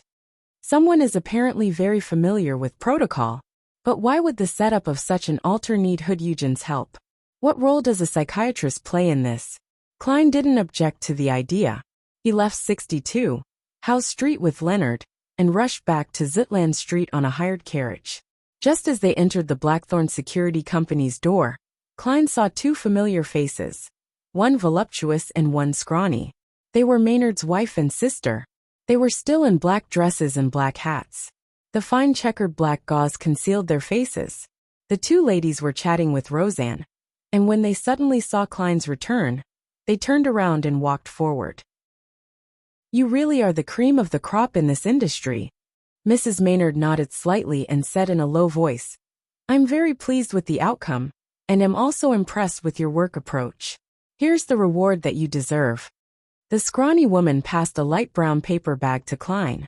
It was filled with thick stacks of cash. There were 10-pound notes, 5-pound notes, 1-pound notes, and also 5 soldi and 1 soldi. "It's a total of 230 pounds, the scrawny lady stated simply. Klein was in no mood to pay any attention to the money. He passed it to Roseanne and said, "Take this to Mrs. Oriana. I doubt the two respectable women would make a mistake counting the money." At that moment, the corner of his eyes caught the Tianjin City Honest paper in Mrs. Maynard's hands. On the most eye-catching spot on the front page, there were two pieces of news. Old Baron's widow dies in involvement with MP Maynard's murder. Mayor Dennis takes the blame for the worsening public security in Tianjin for the past 3 months and resigns. So that's the official excuse for Madame Sharon's case? I've yet to read the newspaper today. Klein nodded at the two ladies and followed Leonard through the partition to the captain's office. "How was it? Did you find any clues?" Dunsmith closed his document, lifted his head, and looked at Klein and Leonard with his deep gray eyes. "We found a letter that was left behind by Lenevis." Leonard didn't provide any further descriptions, and simply passed the captain the letter filled with madness and provocation. Dunn opened the letter and scanned through it quickly. He rubbed his temples as he said, "He really is a lunatic. He's only a sequence 8, sequence 7 at most." Klein agreed from the bottom of his heart. Lenevis is a dangerous figure who can damage the stability of social order. Even though he's weak, we can't belittle him. Then he told Captain about his and Leonard's assumption. Dunn touched his receding hairline as he said, "That was my thought as well. I'll immediately send a telegram to the Holy Cathedral and ask them to send a mysticism expert over for assistance. Who knows how dangerous Lenevis's bomb could be? We have to be extremely careful. When the Holy Cathedral replies to me, I'll arrange for the follow-up." Klein and Leonard exchanged glances and nodded simultaneously as they said, "All right." Seizing the moment when Captain was sending a telegram to the Holy Cathedral, Klein returned to the reception hall to grab a copy of the Tianjin City Honest paper from Roseanne. He stood at the partition and read the 2 articles with full concentration. The widow of the old baron of the Coe family, Madame Sharon, was suspected to be involved in the sudden death of Member of Parliament Maynard. The police received a tip and took action at night. They discovered that Madame Sharon and her accomplice had knocked out her servants to carry out a pagan ceremony in her bedroom. They refused to surrender and attempted to resist arrest, resulting in the death of a heroic police officer. Finally, Madame Sharon and her accomplice paid the price for their evil deeds with their lives. Mayor Dennis takes the blame for the worsening public security in Tianjin and resigns. He also announced that he wouldn't be running for re-election next year. For the next few months, Deputy Mayor Mr. Harry will take on the responsibilities of mayor. A heroic police officer. Is that the description of Kenley? Klein sighed and knew that it was the best way of handling the situation. According to the internal rules of the Nighthawks, in order to prevent the forces of evil from taking revenge on their family members, their names would be kept confidential even if they sacrificed their lives. He folded the newspaper quietly and returned it to the reception desk. Klein suddenly saw a visitor who walked through the entrance. She was a young lady, in her 20s at most. She was in a ruffled hat and loose dress. She had lovely facial features, blonde hair, green eyes, and also a depressed yet silent temperament. She was quite a beauty. The most eye-catching thing about her was her stomach that bulged out. She looked like she was more than 7 months pregnant. Klein was stunned, and he felt that he had seen the young pregnant lady before. Suddenly, he heard Leonard say in surprise, "Miss Megos." Megos. Yes, the young lady who was conned by Lenivas. She's pregnant with Lenivas's child. And as such, there might be something wrong with her mental health. She says her child sings in her stomach and also whistles. Klein was suddenly enlightened, and he wasn't surprised that Leonard knew Megos. When they relaunched the investigations of people related to Lenivas, the lady's photo had been seen by every Nighthawk. Klein knew her even earlier. Her Aunt Christina, whose savings had been conned by Lenivas, had brought her to the divination club to ask for help. Her aunt even asked if the child in her stomach could be used for divination. Then, as Megos heard Leonard's voice, she looked over at the both of them vacantly and replied politely, "Hello. Miss Megos, what brings you here to the Blackthorn Security Company? Do you have anything that you'd like us to do for you?" Klein took 2 steps forward and asked. He was very confused by Megos' sudden visit. He felt it was an extreme coincidence. We just found Lenivas's letter, and Megos comes visiting? Megos touched her stomach and smiled faintly. Somehow or other, I suddenly thought of coming to Zitland Street, and suddenly thought of coming up to take a look. Her mental health seems to have worsened. Klein recalled that he hadn't managed to activate his spirit vision and check on Megos' situation previously.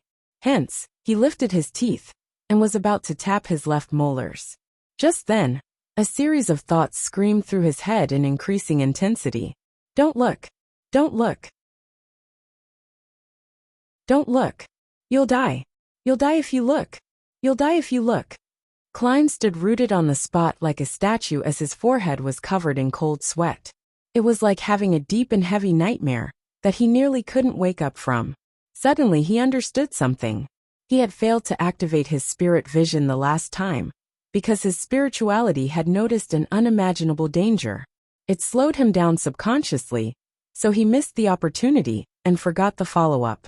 At that point, Klein had yet to digest the seer potion entirely, and he had yet to advance to sequence 8, so the warnings of spirituality were very subtle and difficult to notice.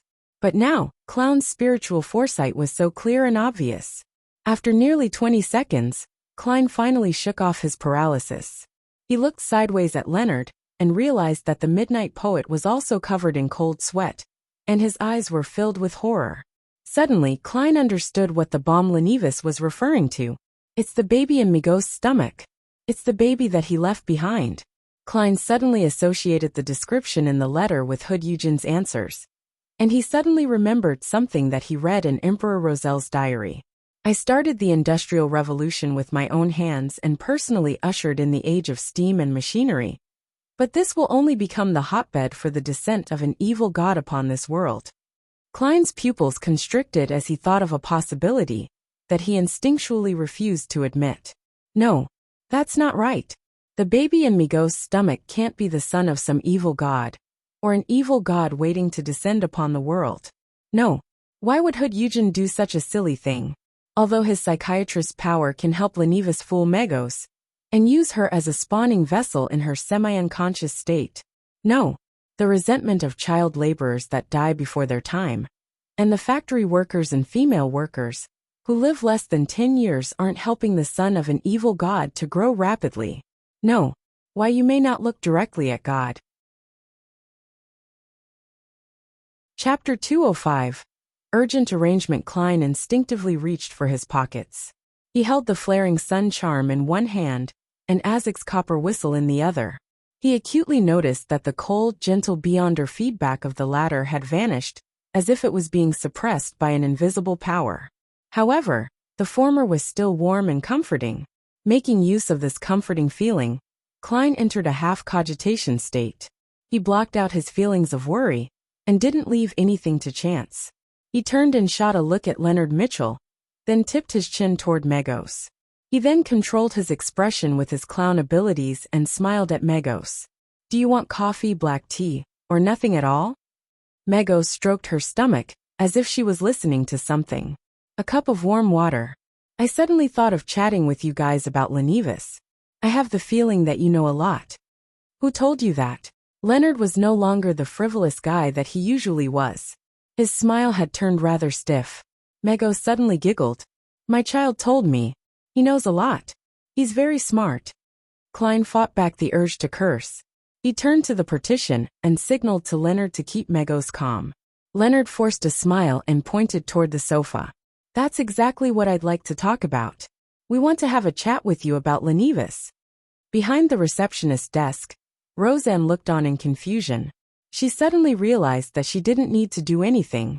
Klein quickly made his way past the partition and directly pushed open the door to Dunn Smith's office, then closed the door with a bang.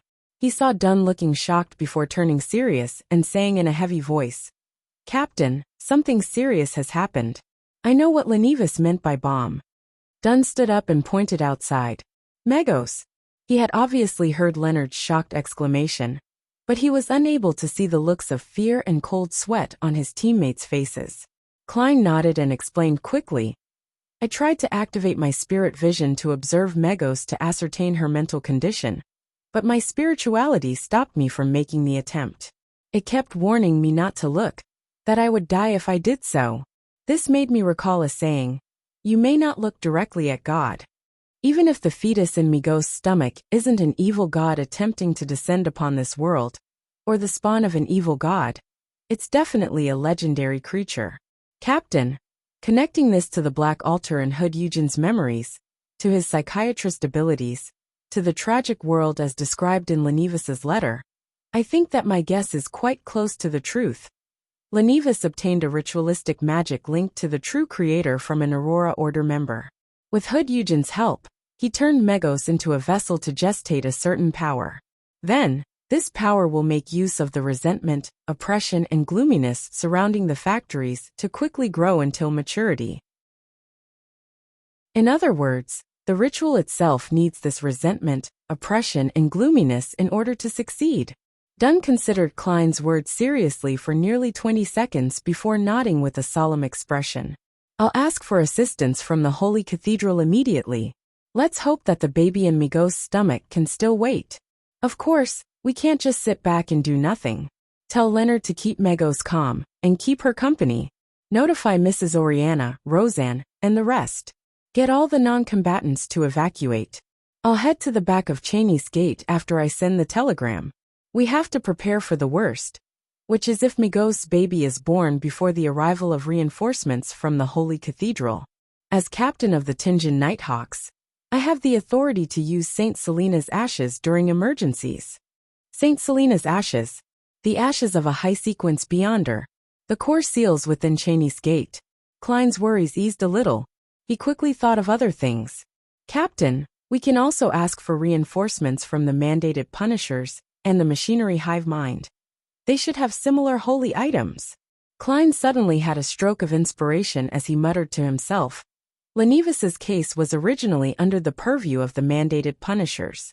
Old Neil and I were there to help when one of their senior members lost control. As he spoke softly, his voice grew to a crescendo. "Captain, can you ask the mandated Punishers if the member who lost control was tracking or keeping Megos under surveillance? Are you suspecting that he lost control because he got corrupted by the baby in Megos' stomach? They were responsible for Megos when the investigation was happening." Dunn answered seriously. "We cannot delay any further. Go to Mrs. Oriana and the rest. I'll take this time to send a telegram to first ask for assistance from the Holy Cathedral. Then I'll inform the mandated Punishers and the Machinery Hive Mind.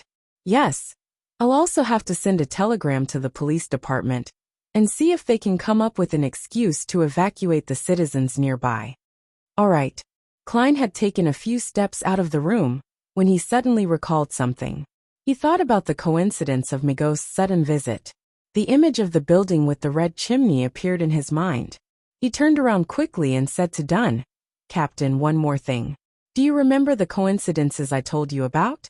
The clue to the Antigonus family's notebook in the house opposite the kidnapping. Ray Bieber who didn't make it out of Tinjin in time. Hannes Vincent exposing himself because of a coincidence. And how a member of the Aurora Order lost his life because he chanced upon me, etc. All these coincidences are very subtle and hard to detect. But the fact that Megos suddenly came looking for us right after we discovered Lenivas's letter is too obvious and direct. This coincidence was already laid bare before us, It's no longer hidden. I think that the person behind this will soon take center stage. Also, why would Madame Sharon take the risk in killing Member of Parliament Maynard? Is this also a coincidence? Dunn thought about it and gave a solemn reply. I'll include this point in the telegram. Klein didn't waste any more time. He exited the office and went straight for the accountant's room on the opposite side. Mrs. Oriana was preparing the budget for the last 3 months of the year. She wanted to complete it in advance, just in case the captain forgot about it again. When she saw Klein enter, she greeted him with a smile. Lad, what claims do you have to submit today? Klein exhaled. Mrs. Oriana, we will be on vacation today. Go back home immediately. Oriana froze for a while, looking at the serious face before her in a daze. A few seconds later, she stood up in a fluster. All right, Klein added in a hurry. Help me inform the rest of the clerks in the office and the armory. I'll inform Roseanne. Yes. Oriana didn't even pack. She grabbed her handbag and hurried out of the accounting office. She turned and stared at Klein after entering the corridor. She drew a crimson moon near her chest and said, All of you will be blessed by the goddess. Thank you. Klein replied in silence. He made his way past the partition into the receptionist area, only to see Leonard chatting with Megos about Lenivas, his expression rigid. Klein leaned toward Roseanne as he filled up a cup of warm water. He then whispered, Go home, it's dangerous here. Come back tomorrow. Roseanne opened her mouth in shock, but closed it again after seeing Klein's stern expression. She lowered her head and packed for about 10 seconds before picking up her bag and leaving the receptionist area. Just as she was walking past Klein, she bit on her lip and whispered, To be honest, I respect the Nighthawks as much as I hate other people who become Beyonders. After seeing the clerks evacuate the Blackthorn Security Company, Klein brought warm water to Megos, bent his back, and placed it on the table in front of her. I have something to settle, I'll be back soon. As he stood up, he took the opportunity to lean in towards Leonard's ear and whispered, Keep her here. Leonard clenched his teeth and widened his mouth into a grin. He continued his conversation with Megos, and noticed that Megos was getting a little restless, as though she was losing her focus. Klein returned to the captain's office, only to realize that Dunn had already gone underground. There was a telegram on the table. It was the reply from the mandated punishers. Yes, we will be there immediately. Yes, the mandated punisher did lose control because of Megos. Klein couldn't calm himself down as he made his way to the corridor. He didn't know if he was waiting for the captain to retrieve the holy ashes, or for reinforcements to arrive. I wonder if high-sequence Beyonders can teleport. I don't think so. He paced around a few times, suddenly feeling peaceful. He saw that the gas lamps on both sides of the corridor were now dyed a faint blue. Amid the darkness, Dunn followed the stairs into the corridor. In his palm was a square, palm-sized box of ashes. This box looked as though it was made out of pure silver, but it also felt like it was human bones. It was carved with many mysterious patterns. Klein felt colder the closer he was to the box. It was as if the cold was rapidly seeping into his blood. Dunn's face was bathed in an icy blue light. He told Klein, Go to Cheney's Gate and pick out a sealed artifact with the highest offensive ability. Decide exactly which one with your own judgment. I've already told Sika and the keepers inside. Take note of the hidden threats. Of those, there are 3 grade 2 sealed artifacts which are... Oh, now that I've taken out the ashes of Saint Selena, Sika and the keepers cannot leave their positions now. At this point, Fry and Royale were both at Kinley's house for the funeral preparations. The Archbishop at St. Selena Cathedral had gone to the countryside to preach. All right. Klein didn't hesitate, immediately turning towards the basement. When he was nearing the intersection, Klein suddenly stopped. He knew that most of the sealed artifacts behind Cheney's Gate at Tingen City were grade 3 and wouldn't have much of an effect on the baby in Migos' stomach. It was at the very least a legendary creature. The mutated sun sacred emblem might work, but it takes too long to have an effect. It's unsuitable for this. There are only 3 grade 2 sealed artifacts in Tingen City, and they're all very dangerous artifacts that can easily result in my death. I estimate their powers to be about the same as my flaring sun charm, so I cannot have too many reservations later. I'll use the flaring sun charm without any hesitation. It would definitely be as powerful as a grade 2 sealed artifact. After all, it has the power of divine blood in it. Klein's mind whirled as he nodded indiscernibly.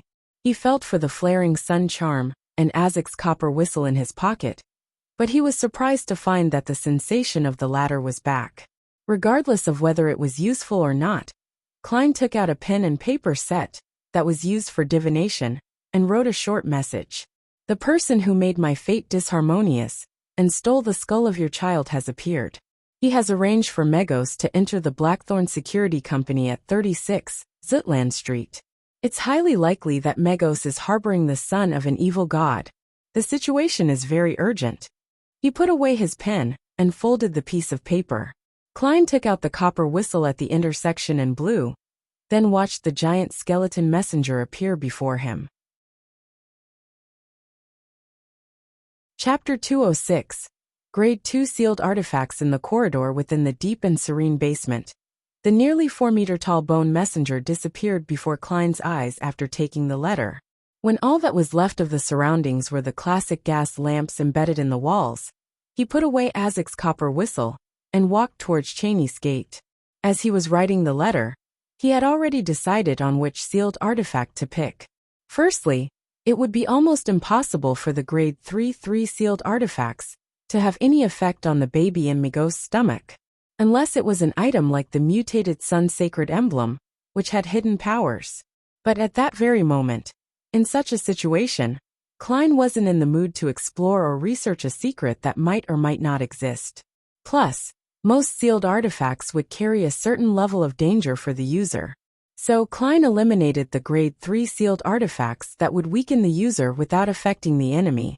Secondly, the Tinjin Nighthawks didn't have any grade 1 sealed artifacts and only 3 grade 2 artifacts. That was originally a secret that Klein wasn't allowed to know. But due to the urgency of the situation, Dunn made use of an emergency clause and told him the general situation. Dunn Smith couldn't hold any other sealed artifacts at the same time while holding St. Selena's ashes.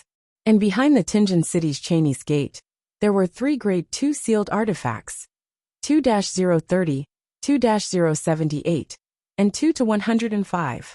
The name of 2030 was inexhaustible poison. It originated from a Beyonder with an unknown sequence name who suddenly went mad and cut his wrist to commit suicide. He let his blood flow into an ordinary silver cup, but when his blood ran dry, the silver cup wasn't filled, and the liquid in the cup became crystal clear and alluring. It was a temptation that even a Sequence 5 Beyonder had failed to resist. After he drank the liquid, he died of poisoning on the spot. After the person died, the poison seeped out through his pores and pooled together again. Its volume was the same as before he drank it, not one bit less. Dunn said that the researchers in the Holy Cathedral suspected that the poison could kill a high-sequence Beyonder. However, the question lay within the fact that it was almost impossible for a high-sequence Beyonder to be tempted to drink it. Furthermore, the traits of 2-030 were obvious, so no one would consume it by accident. If one wanted to poison them, they had to first capture them, seize control of them, and then force it down their throat. But then why go through the trouble? 2-030 would constantly tempt the living things around it to drink it. The user had to be fully focused on resisting its power. Any slight negligence would make one drink the poison, as though it was only natural to do so. When Dunn finished his description, Klein decided, almost instantly, to not pick that sealed artifact. The name of 2-078 was Door of Death. Its appearance was like a normal wooden door.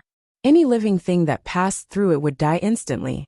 No high-sequence Beyonder had ever participated in the test. It possessed living traits and constantly attempted to escape. It could change its appearance and disguise itself into pre-existing doors. If the user made any mistakes, he would lose control of it. Then, he would need to be careful and not pass through any door near him. He would have to try to wait at the original spot for help or break through a wall to escape. Klein thought of using 2-078, but after re-evaluating the latter two, He felt that the intuition of a legendary creature would be very sharp, and would be able to differentiate whichever door was the door of death. In the end, he decided to pick 2 to 105. The name of the sealed artifact was Blood Vessel Thief.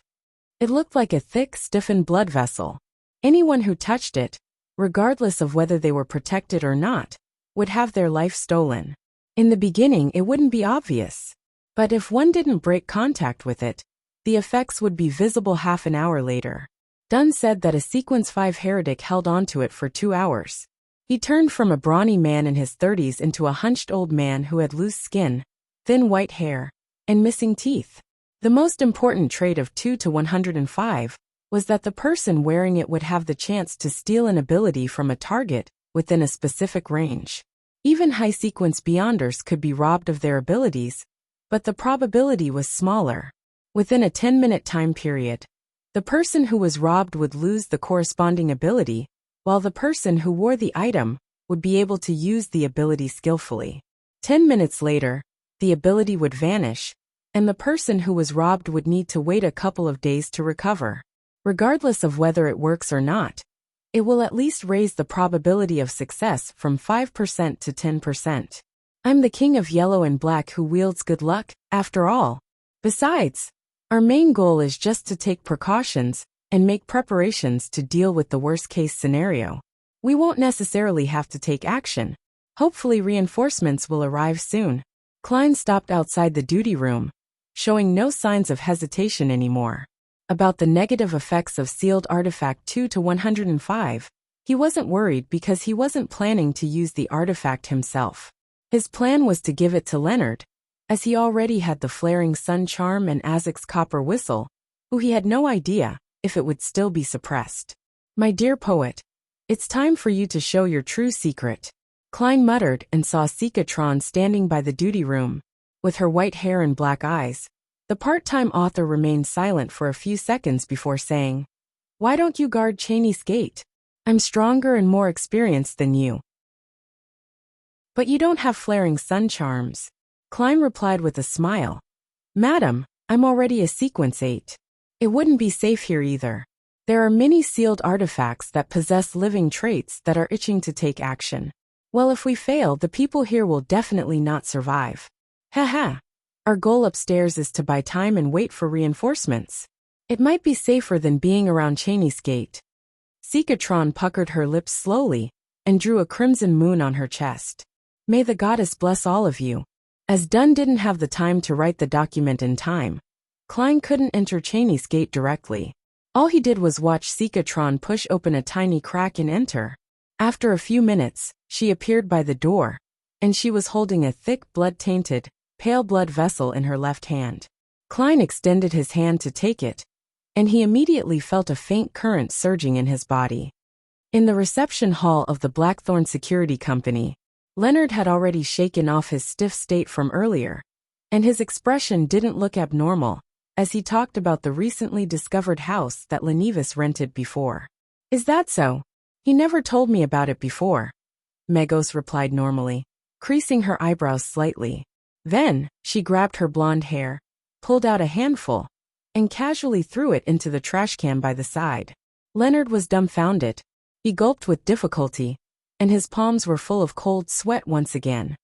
Klein walked up the stairs to the second floor with the blood vessel thief in his left hand. He looked at the door that led to the Nighthawk's break room, where Dunn Smith stood silently in his black windbreaker. His eyes were gray and deep, just like when they had first met. "Reintroducing myself, Nighthawk Dunn Smith." The voice of the past sounded in Klein's ears, as the scene of Dunn by Kinley's corpse flashed in his head.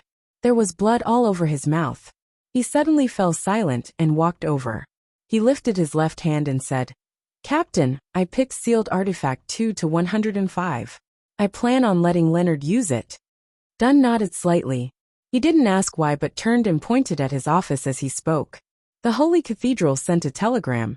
They said that they'll gather a team of strong Beyonders immediately, and asked us to stall for as much time as possible and try to wait. About those coincidences, they didn't give any reply. I think they don't have any conclusions as of yet. Or perhaps, the person who handles the telegrams doesn't know the actual situation, and has no way to make guesses. We have to make the best use of time. Telegrams can't be too long. Yes. Klein nodded. He got closer to the partition and looked outside as he said, "How's the situation?" "Nothing strange as of yet." Dunn looked down at the Saint's ash box in his left hand. Seeing how Leonard and Megos were having a good time chatting, Klein didn't interrupt them. He retreated to the Nighthawk's recreation room and faced Dunn with the corridor in between them. Just then, Dunn suddenly let out a self-deprecating laugh. "I forgot something." "What is it?" Klein replied, puzzled. Dunn looked sideways at him and said, "Daly told me to explain myself to you." "Huh?" Klein was stunned, as he couldn't quite understand what the captain meant. After 2 seconds before Dunn could reply, he suddenly understood. Madame Daly didn't reply immediately, because she thought it was unnecessary. She had forwarded the matter to the captain, and let him explain himself. That means that there isn't anything serious with the captain. At this critical point, Klein suddenly felt a surge of joy erupt inside of him. Chapter 207, Guardian Dunn sighed. "I did want to send you away back, then since I was going to do something that involves the secrets of the church and the Nighthawks. But Kinley's death left my mind in chaos. At that moment, all I could think of was a clumsy excuse, thus, giving you the opportunity to witness what I was doing." "What secret is that?" Klein pressed, now being more at ease. He had almost forgotten about the threat of the evil god's son, or the existence of a legendary creature outside. Dunn weighed his words and said, "There might be a law in mysticism. Even though I haven't read many books, I'm still aware of what a law means. This law is called Law of Beyonder Characteristics Indestructibility. The characteristics of a Beyonder is never destroyed or reduced. It's only passed from one carrier to the next." Klein's eyes opened wide. He suddenly came to a realization and asked thoughtfully, "For example, the sealed artifacts, mysterious objects, or a potion's main ingredients that are left behind by Beyonders who have lost control?" "Correct." Dunn nodded solemnly. "This isn't only the case for Beyonders who lose control. It's also the same for normal Beyonders after they die." "The same?" Klein mulled over Dunn's description, now having a faint idea of what the captain was doing. He suddenly recalled when the suited clown died. He recalled the blue, thumb-sized blood sphere that was suspended beside the corpse of the suited clown. Fry's explanation had been that there would always be strange transformations after a Beyonder died. Dunn continued with his deep gray eyes. "But what's different about Beyonders who lose control is that a Beyonder who dies normally won't leave behind ingredients or objects. They're equivalent to a potion that corresponds to their sequences, except that they're lacking a certain amount of supplementary ingredients." Equivalent to potions.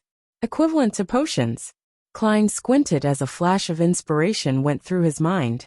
The endless darkness in his mind was illuminated in that instant. He suddenly understood many things, figuring out why the Beyonder pathways wouldn't be broken, even if the creatures used as main ingredients were going extinct. Apart from using substitutes, one could also simply use the remains of Beyonders.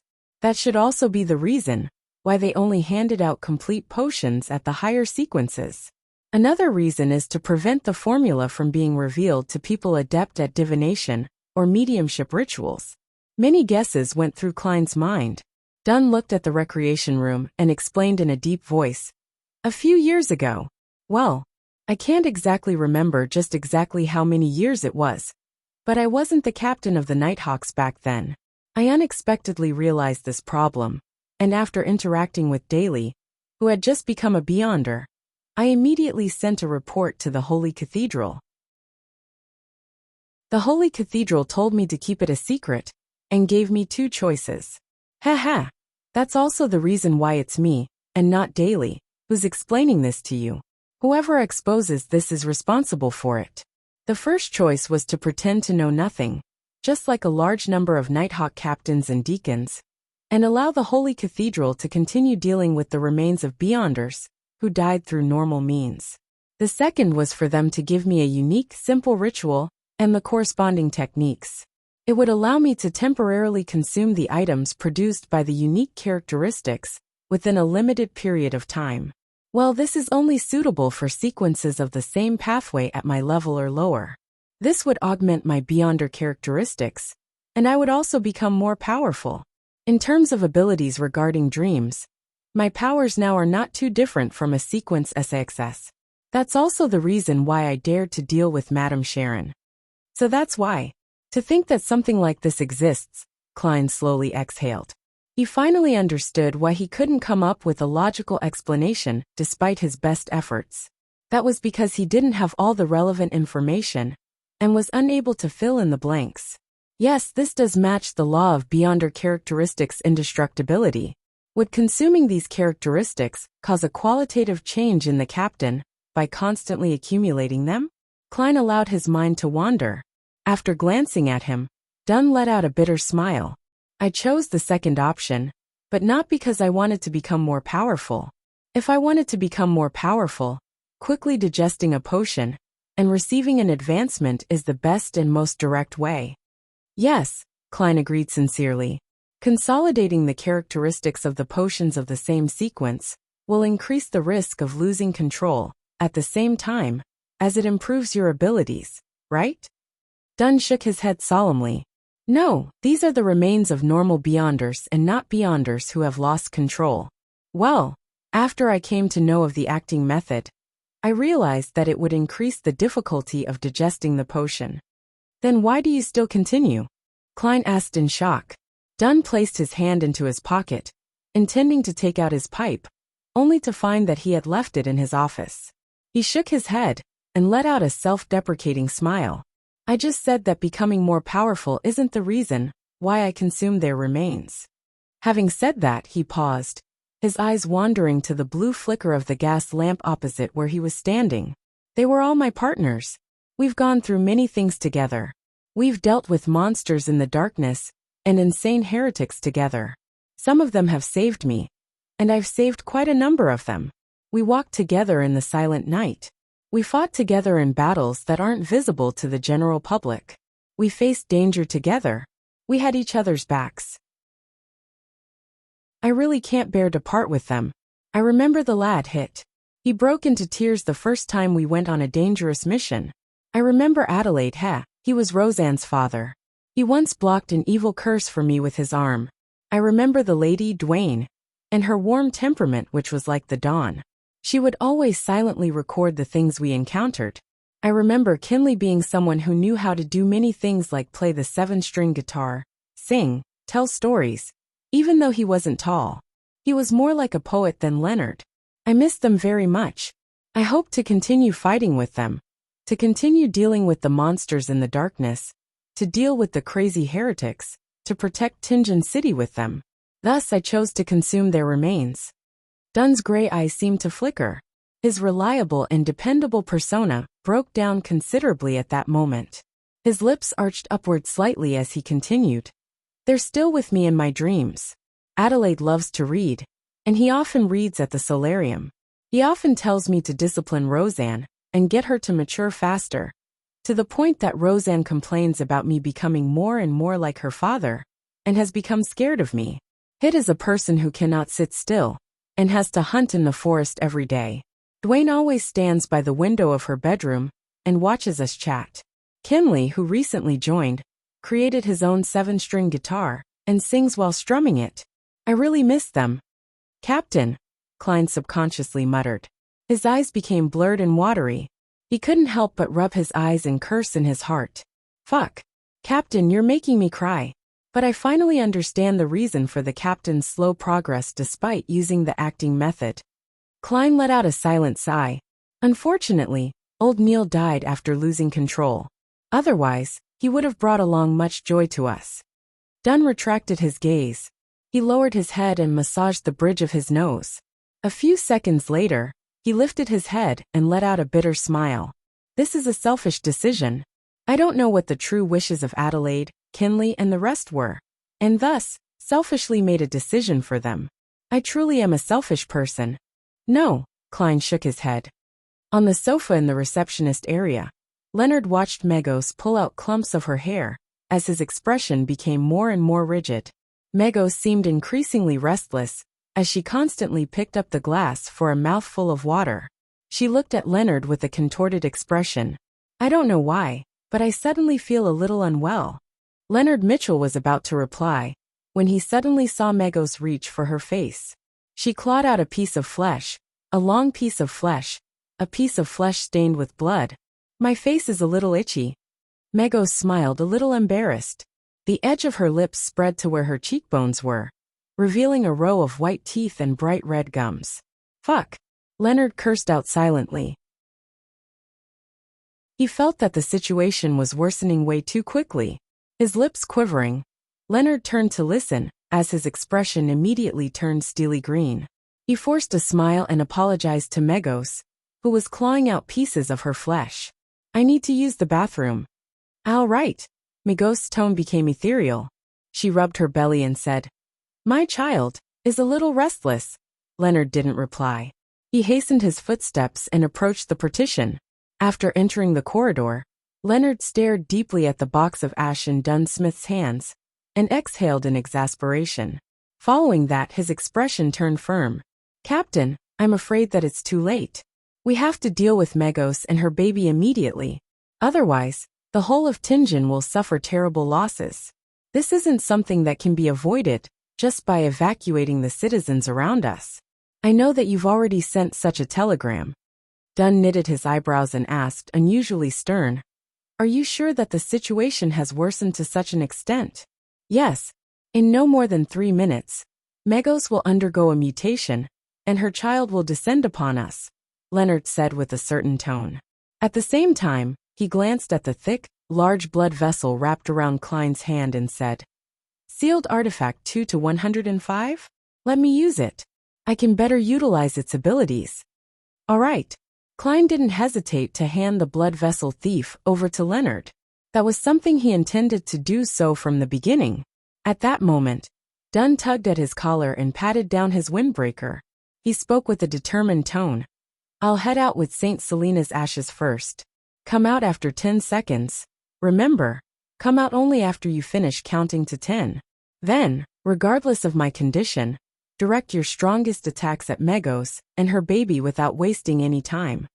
With that said, he turned around and walked towards the partition with the urn of ashes. Captain! Klein let out a shout, his lips dry. Captain! Leonard also shouted. Dunn stopped and looked back. He had a gentle expression as he said with his mellow voice, Don't worry about me. I'm not alone. Adelaide, Dwayne, Hit, and Kinley are all fighting alongside me, no matter what kind of danger I face. He paused for a moment before speaking, his gray eyes gentle. There's no need to be too nervous as well. We're guarding Tingen City. His lips arched upwards, forming his usual smile. After saying those words, he didn't stay any longer. He stepped through the partition, his black windbreaker following behind him. Captain! Klein and Leonard shouted at the same time, their tears falling uncontrollably. But Dunn didn't slow down. We are guardians, but also a bunch of miserable wretches that are constantly fighting against threats and madness. Chapter 208, Cry Beep. Beep. Beep. The telegram set up in the captain's office suddenly came to life, seemingly having received a new telegram. But Klein and Leonard couldn't be distracted. They were counting the movements of the second hand on the clock as their red eyes welled up with tears. 10, 9, 8. Just then, Dunn Smith carried the silver, bone-like square box into the reception hall with a solemn expression. Megos, who was pulling out clump after clump of blonde hair, tore a wound that was deep enough to show her bones. It was as though she was triggered by something. She suddenly stood and pointed at Dunn Smith in his black windbreaker. She shrieked, You want to kill my child? You want to kill my child? Boom. The shrill and terrifying voice reverberated. Klein felt like he was being struck in the head with a sledgehammer. He suddenly forgot to count as he had a headache and felt dizzy. His vision went red, and there seemed to be liquid flowing from the tip of his nose. He subconsciously looked sideways, and he saw the corner of Leonard Mitchell's eyes. The tip of his nose and the corners of his lips were covered in fresh blood. His face was extremely pale, and his body was wavering as though he was about to fall. I'm probably in the same state. Klein reined back his thoughts and continued to count in silence as he skipped 2 numbers. 5, 4. Struck by the terrifyingly sharp voice, Dunsmith's deep gray eyes were filled with red veins. Every single strand was crystal clear. The blood vessels in his face protruded out as well, every one of them like a poisonous snake. There was also a gurgle as red liquid flowed out of his ears as well. Despite that, he did feel dizzy. Other than his right hand pausing, his strong willpower drove him to press down on St. Selena's urn and open the lid. Inside the box, there was deep darkness. In the darkness, there was fine resplendent sand. The scene was magically beautiful, just like a starry night being stored in a box. The surroundings suddenly became dark, and the darkness engulfed the entire reception hall. In the air, there were countless black, cold, and smooth threads were floating. They surged towards Megos and entangled her almost instantly. It wasn't like a spider web, but more like the tentacles of some unknown creature. Megos had already torn out her right eyeball. It hung by a thin cord of flesh underneath her eye socket. She stared at Dunsmith with hatred as she roared, "You must die!" Bang! Dun was cast away by a formless force and slammed heavily into the wall opposite. The wall cracked and bricks were thrown up. He spat a mouthful of fresh blood onto the ground, but both his hands were still tightly holding onto St. Selena's urn. He held onto it for dear life and kept it from falling to the ground. Those countless black, cold, and smooth threads tightened and bound Megos firmly to the spot. No matter how much blight-tainted flames rose up suddenly, or how her skin began to secrete a liquid that smelt like brimstone, neither of those defenses dealt any damage to the threads holding onto her. 3, 2, 1. Klein and Leonard dashed out through the partition simultaneously. One of them was holding onto a warm, thin gold slice, and the other had already aimed his 5 fingers with the blood vessel thief wound around his left wrist at Megos. Megos, who no longer looked human, struggled as flesh protruded from both sides of her shoulders. They were a mixture of blood vessels and green veins, round like a child's head. Above the 2 heads, cracks rapidly spread and seemingly turned into a pair of eyes. Megos suddenly noticed danger approaching, and she opened her mouth. The corner of her lips cracked all the way up to her ears. She was going to deal the blaspheme curse to every enemy that attempted to harm her child. At that moment, Leonard clenched his left hand into a fist as his wrist made a half-turn. His pale face turned livid, and the vessels protruded like bunch of tiny poisonous worms. Megos' blaspheme curse was left stuck in her throat as it came to a sudden halt. She seemed to have lost the ability to speak and the ability to evoke curses. Klein seized the opportunity and muttered an ancient Hermes word in a deep voice. "Light! I want light, and there will be light." He suddenly felt the thin gold slice that was covered in mysterious patterns become boiling hot, as he saw it emit a blinding light, as though it had become a miniature sun. Right on the heels of that, Klein injected more than half his spirituality into it, and threw the flaring sun charm towards the restrained Megos. The reception hall instantly turned transparent as darkness and gloominess vanished simultaneously. The black fine threads that entangled Megos shrank, as though they were instinctively avoiding something. But before Megos obtained her freedom, she already saw the sunlight. At some point in the fight, a hole had ruptured in the ceiling of the Blackthorn Security Company, and the hole went all the way to the rooftop of the 3rd floor. The bright blue sky and glaring sunlight shined through simultaneously. The thin gold slice combined with the sunlight above Megos, and immediately expanded in size. It went from a spherical light to a sphere with countless flames spiraling around it. Rumble! The entire building shook vigorously, and the glass windows on the nearby streets shattered. However, the power of the spherical light concentrated its might at its core, without dissipating much. It enveloped Megos, and the light was so glaring that Klein, Dunn, and Leonard couldn't open their eyes. Klein held back his tears and looked through squinted eyes. He saw that the light had dispersed, but the flames were still soaring. Among them, there were many black ashes dancing in the air. Megos and the baby in her stomach were nowhere to be seen. Just like the coffee table, water glass, newspaper, and sofa in the area. Is it over? Did we finish the son of an evil god before it descended upon this world? Taking his mother out at the same time? Klein still couldn't believe it. His experience of playing video games told him that the final boss couldn't be taken care of so easily. Suddenly, he felt goosebumps all over. His clown instincts told him that there was extreme danger approaching. Without thinking, Klein rolled to the left abruptly. Just then, a long arm with an extremely sharp white bone blade cleaved the spot, seemingly out of nowhere. The monstrosity had an abnormal beauty, and it floated in midair. It was unbelievably fast, and almost impossible to dodge its attacks. Whoosh! Klein's clothing on the right side of his chest was ripped apart, his skin ruptured, and his flesh, along with his bones, was split into two. The wound was so deep that he could almost see one of his lungs. If it wasn't because he sensed danger approaching beforehand and dodged in time, that slash would have sliced him in half. But even so, Klein slowed down. Extreme pain filled his head and scattered his consciousness. At the end of the white bone blade, a figure rapidly flew out. If it wasn't for the bump on its stomach, perhaps no one could identify it as Megos. Her hair and dress had been burned entirely. The skin on her face and body was charred black, and was peeling off flake after flake. Her nose had melted, leaving only 2 small black holes behind.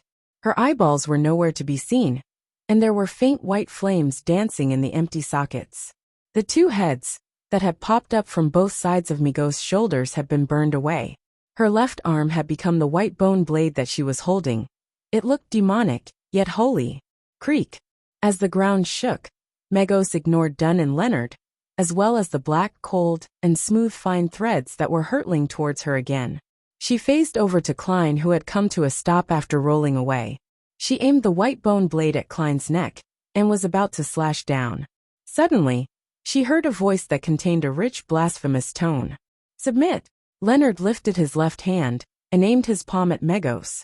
The sealed artifact 2-105 wrapped around his wrist had turned from a thick, pale, blood-tainted blood vessel into a crimson intestine that had expanded to the point that it looked ready to explode. With the aid of the blood vessel thief, Leonard had successfully stolen Migos' blaspheme curse, and was attempting to use her power to seize control of her.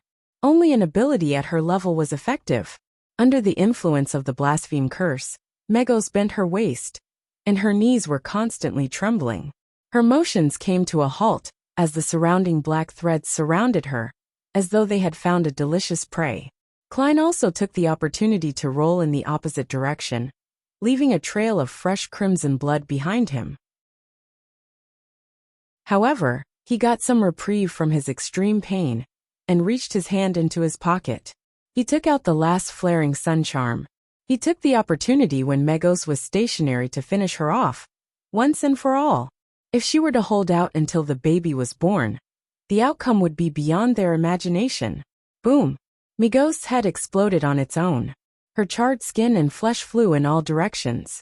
But her headless body seized the opportunity to shake off the effect of the blaspheme curse. Boom!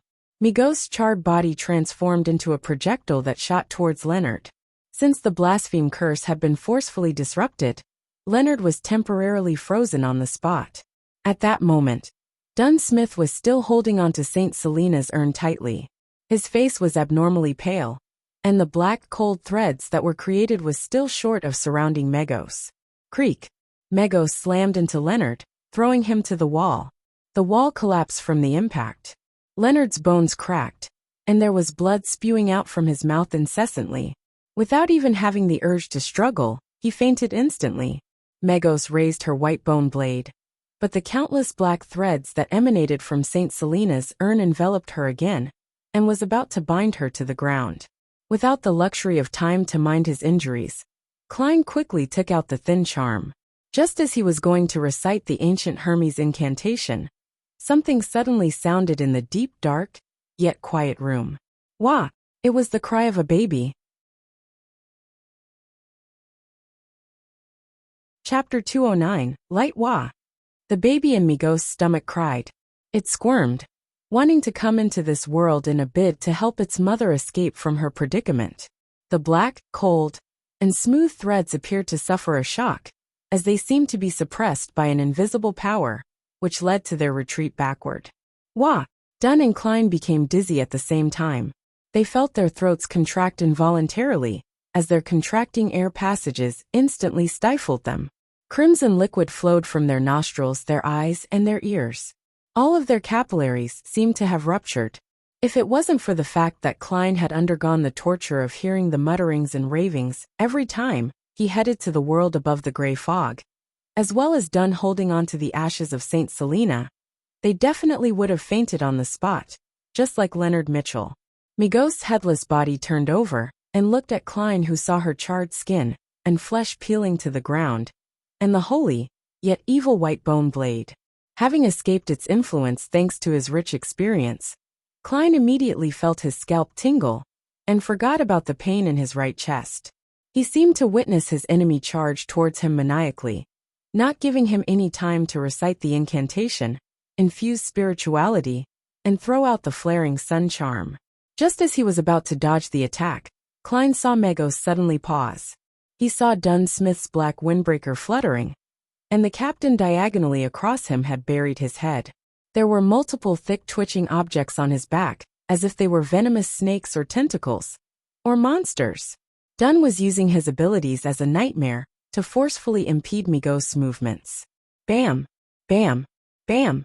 With a mere struggle from Migos, the thick tentacle-like objects that protruded from Dunn's back exploded at the same time. A large amount of blood splattered out, covering every corner of the room like rain. Dunn wasn't disappointed at the result, for the blood had been absorbed by the black threads created by Saint Selena's ashes. They had been absorbed. The countless cold, smooth, tentacle-like threads entered a frenzy. They swarmed forward and bound Migos tightly, wrapping themselves around her bulging, squirming stomach. An opportunity. Klein was as nervous as he was excited. He prepared to shout the ancient Hermes word for light. Wah! Wah! Wah! The cries of a baby could be heard once again, more frequent, and more incessant this time around. The countless black threads suddenly came to a pause, retreating and trembling again, as if they had all been struck by lightning. Dunn's expression changed when he realized that Migos was about to free herself. Without hesitation, he retracted his right palm, formed a claw, and stabbed it into his own chest, his left chest. He quickly pulled out his right hand, his fingers holding a bloody heart tightly. It was a still-beating heart that brought with it the sereneness of the night and a dream. Captain. Klein watched helplessly as Dunn Smith stuffed the heart into the urn containing Saint Selena's ashes. His vision quickly blurred. Whoosh, whoosh, whoosh. Crying that sounded like a late-night nightmare resounded. The countless cold and serene threads once again resumed their efforts as they wrapped themselves tightly around Migos.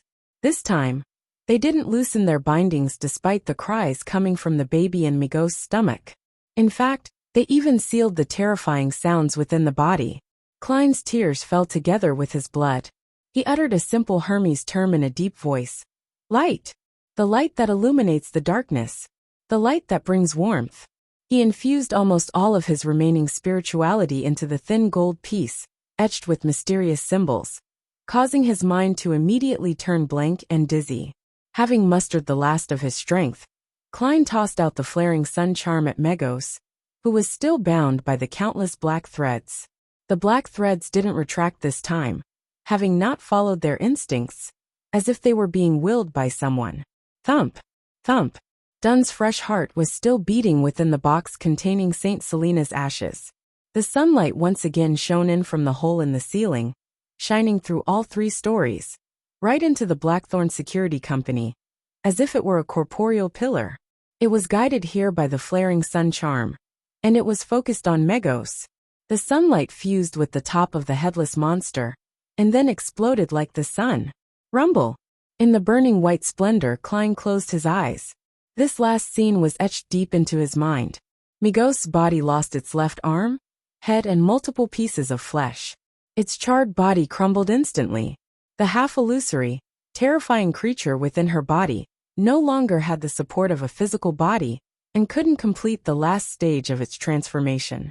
It turned into a furious ball of black gas, dissolving amidst the light and flames. Rumble!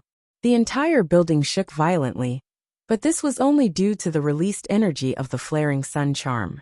The charm was different from a normal bomb. Its powers were concentrated, yet restrained. Klein fought to stabilize his body. He opened his eyes and looked ahead a few seconds later. He saw that the walls had crumbled.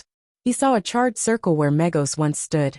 Surprisingly, the floor had only melted slightly. He saw a burned, bloody placenta on the ground.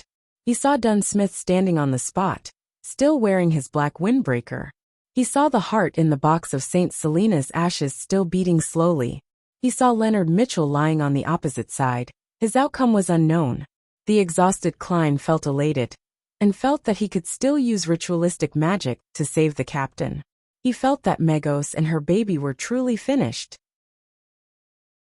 No, it was more accurate to say that the latter had suffered an interruption and was exorcised. At that moment, Dunn Smith turned to look at Klein.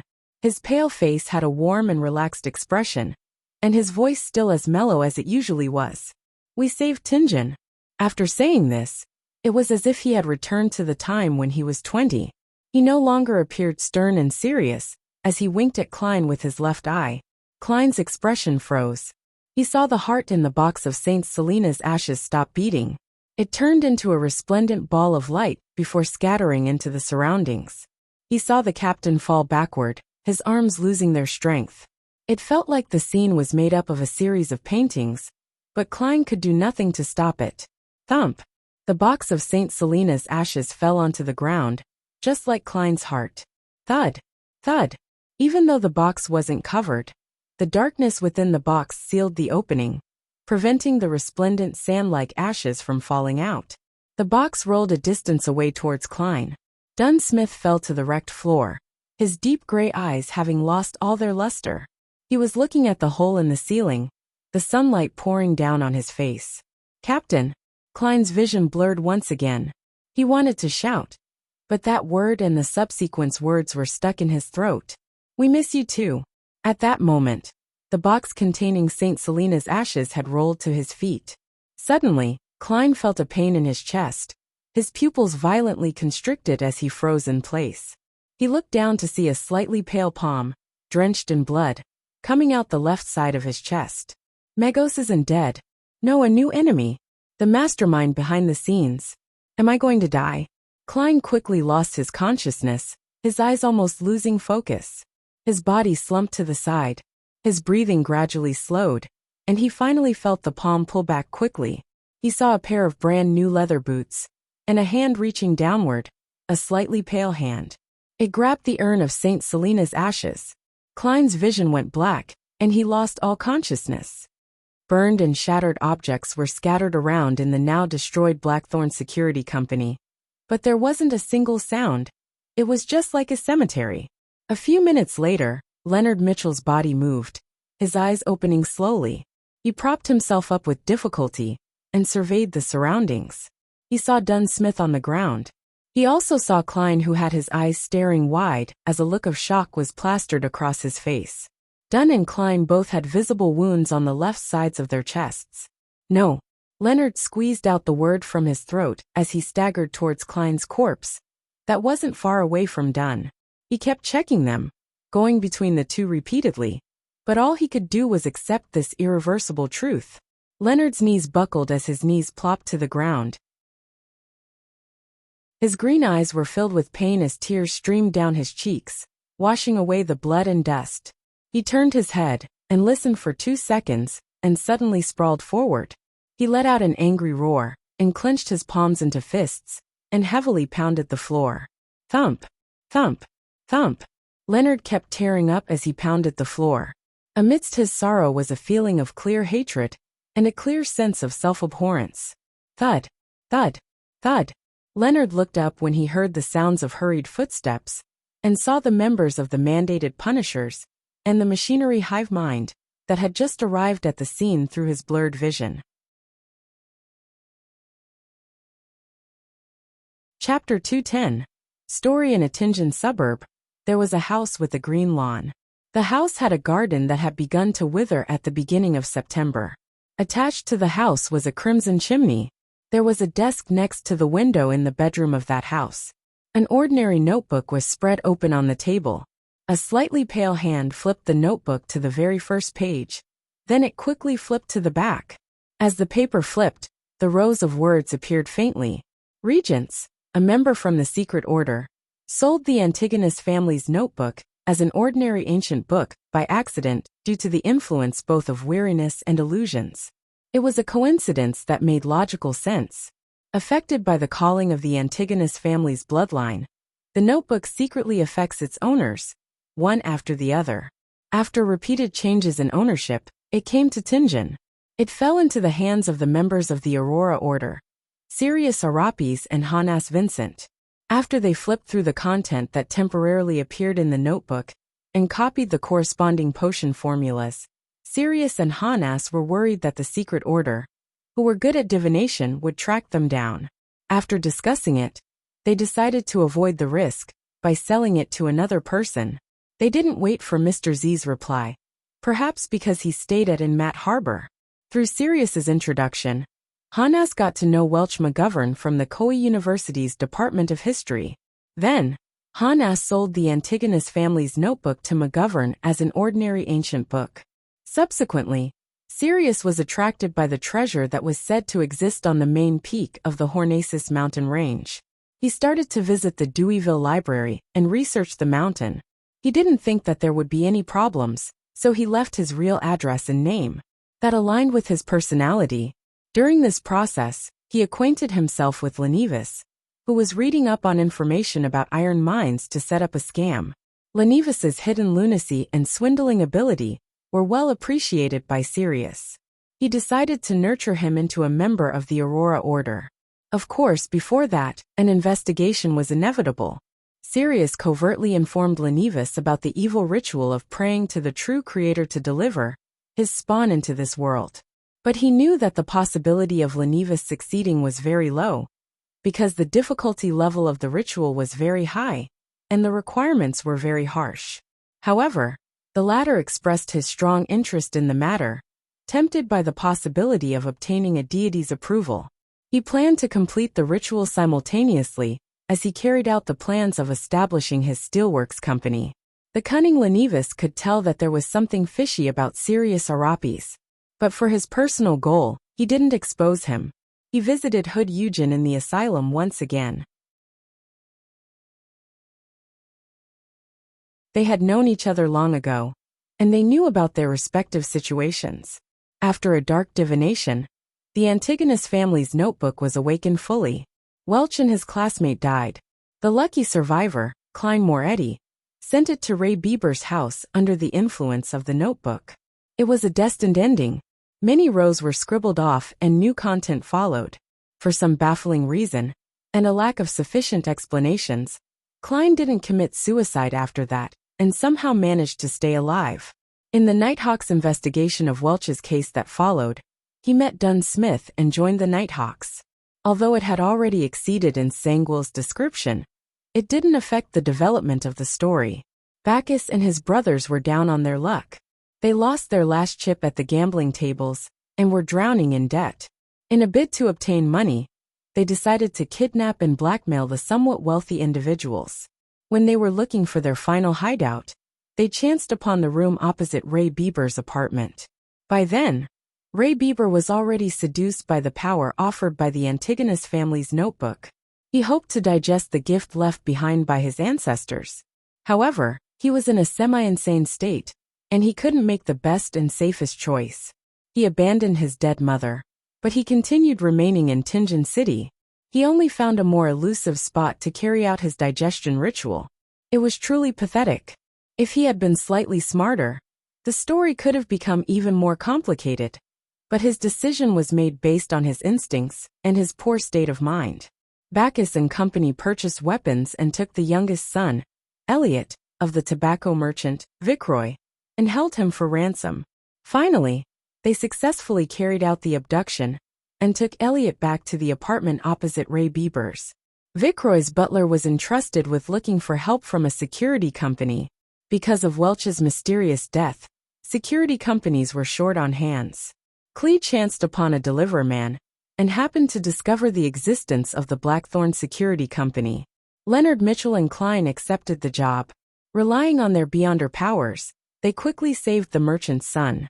Regrettably, Klein didn't immediately realize that clues to the Antigonus family's notebook were in the apartment opposite them. However, his spirituality reminded him in his dream. As such, the Tinjin Nighthawks discovered corresponding clues. Sealed Artifact 2-049 arrived in Tinjin. With the aid of the Antigonus family's puppet, Dunn Smith led the Nighthawks to find Ray Bieber, before interrupting his digestion procedure. Ray Bieber became a monster, and the situation was out of control. In the end, the Nighthawks skillfully worked together and took care of Monster Bieber, but they immediately faced the attack of a member from the secret order. More rows were scribbled away again, and the original content was impossible to read. Leonard Mitchell, who possesses a secret, was going to end the situation. Before he could, Klein, who was supposed to be doomed, killed the Sequence 7 member from the secret order in an inexplicable manner. That didn't affect the development of the story. Dunn Smith got in touch with the Antigonus family's notebook and flipped through its content. From that point onwards, he was secretly tainted. Having finished with all his preparations, Lenevis beguiled Hood Eugen and used him to assist in his ritual. They tricked Lenevis's fiancé Megos to become the vessel that would carry the true creator's spawn. Lenevis had almost no possibility of success. The most serious problem was that even though Megos would be protected by the ritual's power, she wouldn't be able to withstand the sexual intercourse with the illusory projection of a deity. It would cost her her life on the altar. At that moment, the kind and Sanguil helped Lenevis in secret. He split off half a piece of a descendant of death's characteristic that he obtained and planted it into Megos' body ahead of time. Hood Eugen made Megos enter a semi-unconscious state and convinced her that the true creator's illusory projection was Lenevis. Nourished by the accumulated resentment, gloominess, and oppression of the factory district, the ritual succeeded. Megos was pregnant with the true creator's spawn. The deity saw through the coincidences, but since he wished to break through the shackles placed on him by the 7 deities, he didn't refuse. Hood Eugen was contaminated. After the ritual succeeded, the mad Lenevis regained his rationality. He clearly knew that if the deity's spawn was to descend into the world, Lenevis himself would become one of the sacrificial offerings. How could a mortal be the father of a deity's son? This was blasphemy of the highest order. Lenevis decided to leave Tinjin ahead of time and left clues to the Nighthawks, the mandated punishers, and the machinery hive mind, so that they could resolve the repercussions of his actions. There was ultimately a price needed for lunacy. However, Lenevis didn't write the letter directly to the Beyonder squads. He thought it would make him look stupid. He decided to leave the letter in one of the houses that he rented. He pretended to be playing a game with the Beyonders from official bodies. As such, he didn't bring up Hood Eugen's contamination and brought with him everything that he had obtained. Just in case, he informed Sirius Arapis in the safest way he could. The latter didn't quite believe him, but he could faintly feel the possibility of success. Selena would accidentally chanced upon the real magic mirror divination incantation from her mysticism teacher, Hannas Vincent. Her bold attempt was interrupted by Klein Moretti by coincidence. The latter successfully resolved this supernatural incident that might have caused serious casualties. The Nighthawks then investigated Hannas Vincent, who had recently been awarded. Therefore, Dunn Smith coincidentally saw a clear image of the true creator in his dream and suffered severe injuries. However, he wasn't contaminated because of what happened. That would have been noticed by the upper echelons of the Nighthawks. The injury made Dunn Smith's contamination by the Antigonus family notebook worsen. His absent-mindedness and forgetfulness worsened, and he was getting closer and closer to satisfying Sanguil's requirements. Many rows were scribbled away again. Seriously unbelievable. Klein Moretti noticed Sanguil's secret influence and saw the crimson chimney. This is because he was reminded by the teacher from the Koei University's Department of History, Azek.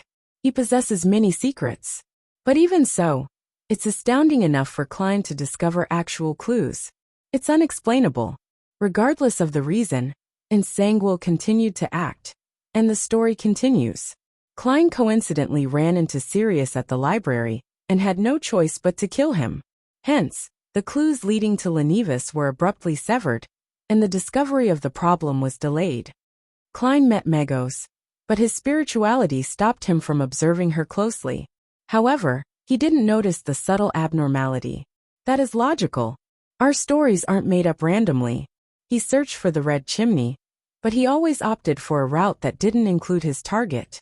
Maybe in another 2 or 3 months, when he was on the last batch, he would find the real red chimney house. Rows and rows of writings were scribbled away, more than all of the previous rows added together. Dunsmith's problem was alleviated. His condition obviously became better.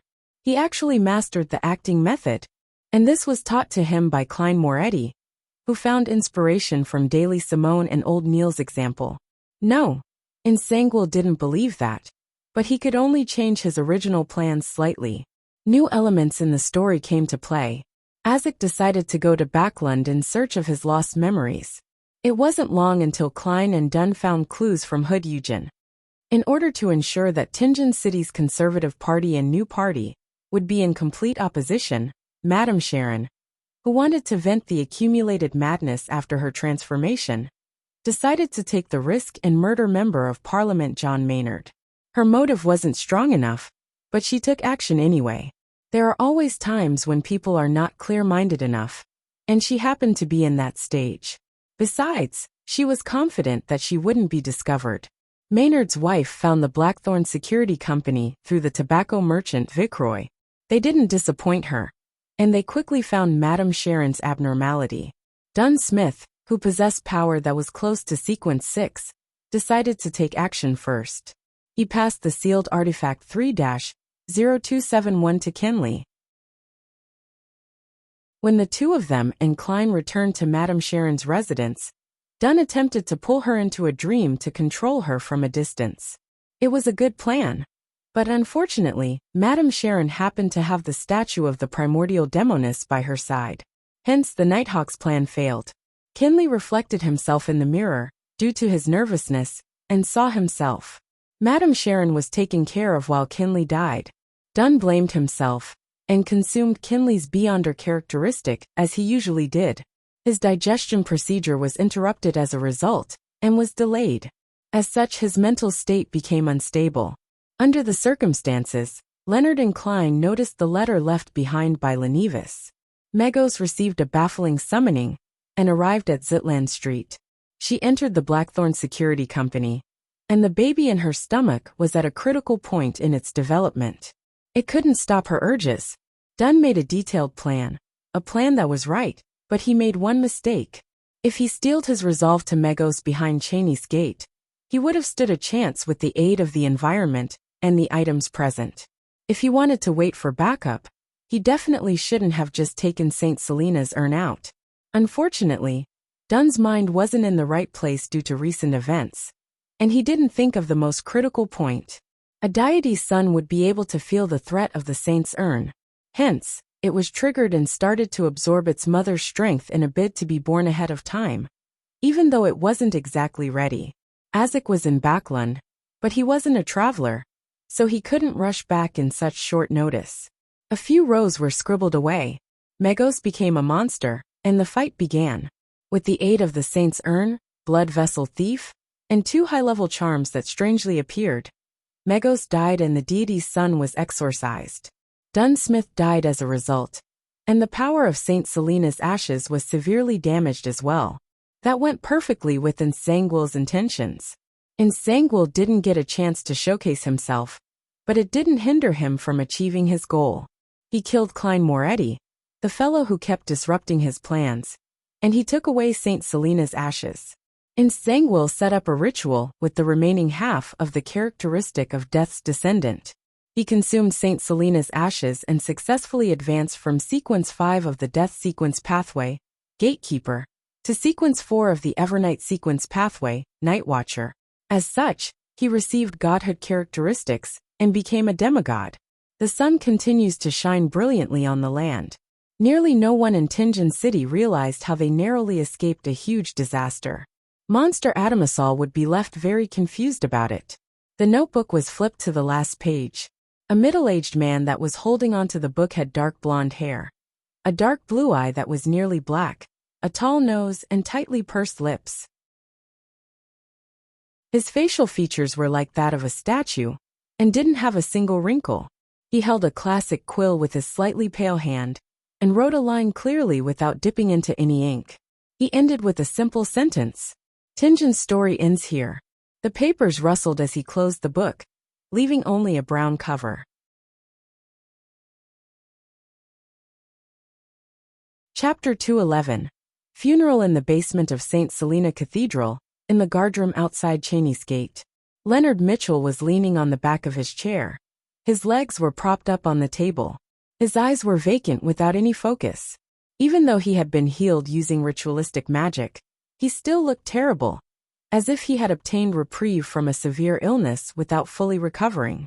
At the moment, the powerful Beyonders sent by the Holy Cathedral were creating another seal behind the Cheney's Gate, since the ashes of St. Selena was lost.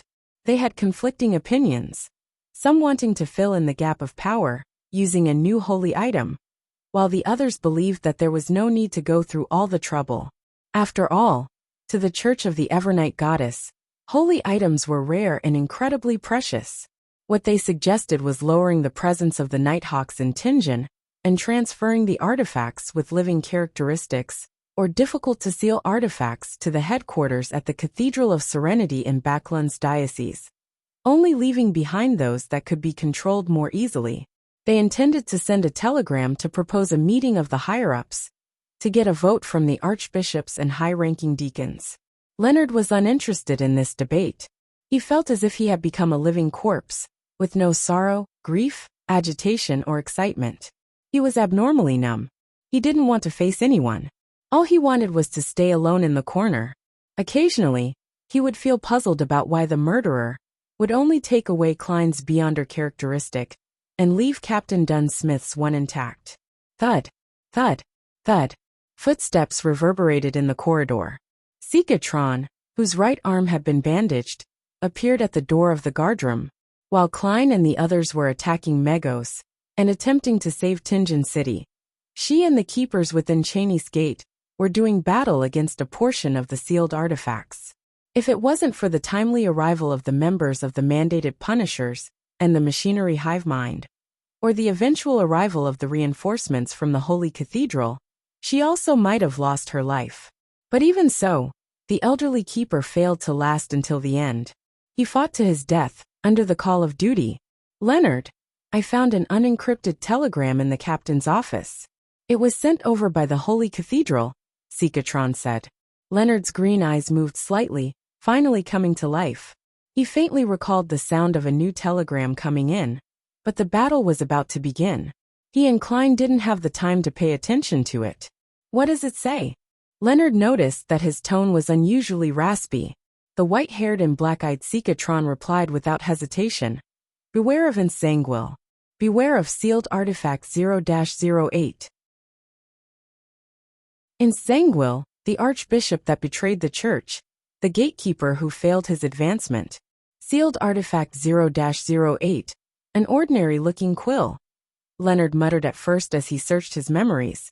Then he tilted his head to the side. He suddenly narrowed his eyes. The dispirited feelings and sadness disappeared from his body. So that's how it was. Leonard pulled his feet back and stood up, his green eyes burning with a passion. He looked at Sikatron and said, I intend to apply to join the Red Gloves. The Red Gloves was a code name for the elite team of Nighthawks. Under normal circumstances, Nighthawk teams were situated locally and had regions under their jurisdiction. They were not permitted to capture criminals outside of their area of jurisdiction without permission. As such, some evildoers would change their location after every crime, making it terribly inconvenient for the Nighthawks. To deal with this, the Church of the Evernight Goddess set up the Red Gloves. They were carefully selected elites, some even possessing incomplete holy items. Their mission was to reinforce Nighthawk teams that had called for help, as well as track down and arrest evildoers without any restrictions. In some circles, they were also called pursuers or hunting dogs.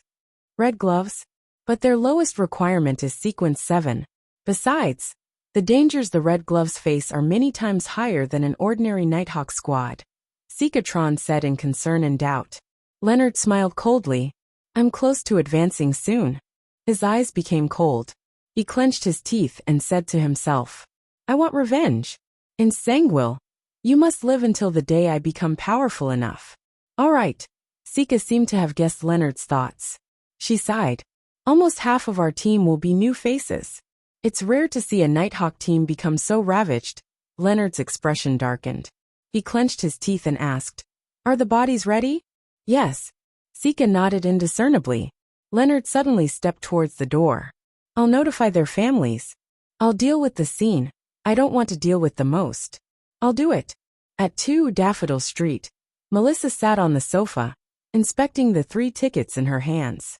She was looking at the words, the printed date, and the seat numbers. Benson was sitting beside her, observing his sister with a smile. He had a relaxed posture. Suddenly, they heard the doorbell. Ding dong, ding dong. Melissa glanced at their busy maid Bella. Then she took the 3 tickets with her and stood up, looking a little confused. She briskly ran to the door. Her black hair was shinier than it was before, her face no longer skinny. The color of her skin had a ruddy color, and her brown eyes looked brighter and energetic. Twisting the handle and opening the door, Melissa froze for a moment. She didn't recognize their visitor. It was a young man with black hair and green eyes. He looked handsome, but his face was unusually pale. Hidden in his eyes was deep sorrow. May I know who you are? Melissa asked, feeling somewhat lost. Leonard had specially draped a black formal coat over his white shirt. He said in a raspy voice, I'm a colleague of your brother Klein. Melissa's heart suddenly skipped a beat. She instinctively tiptoed to look behind Leonard, but didn't notice anything.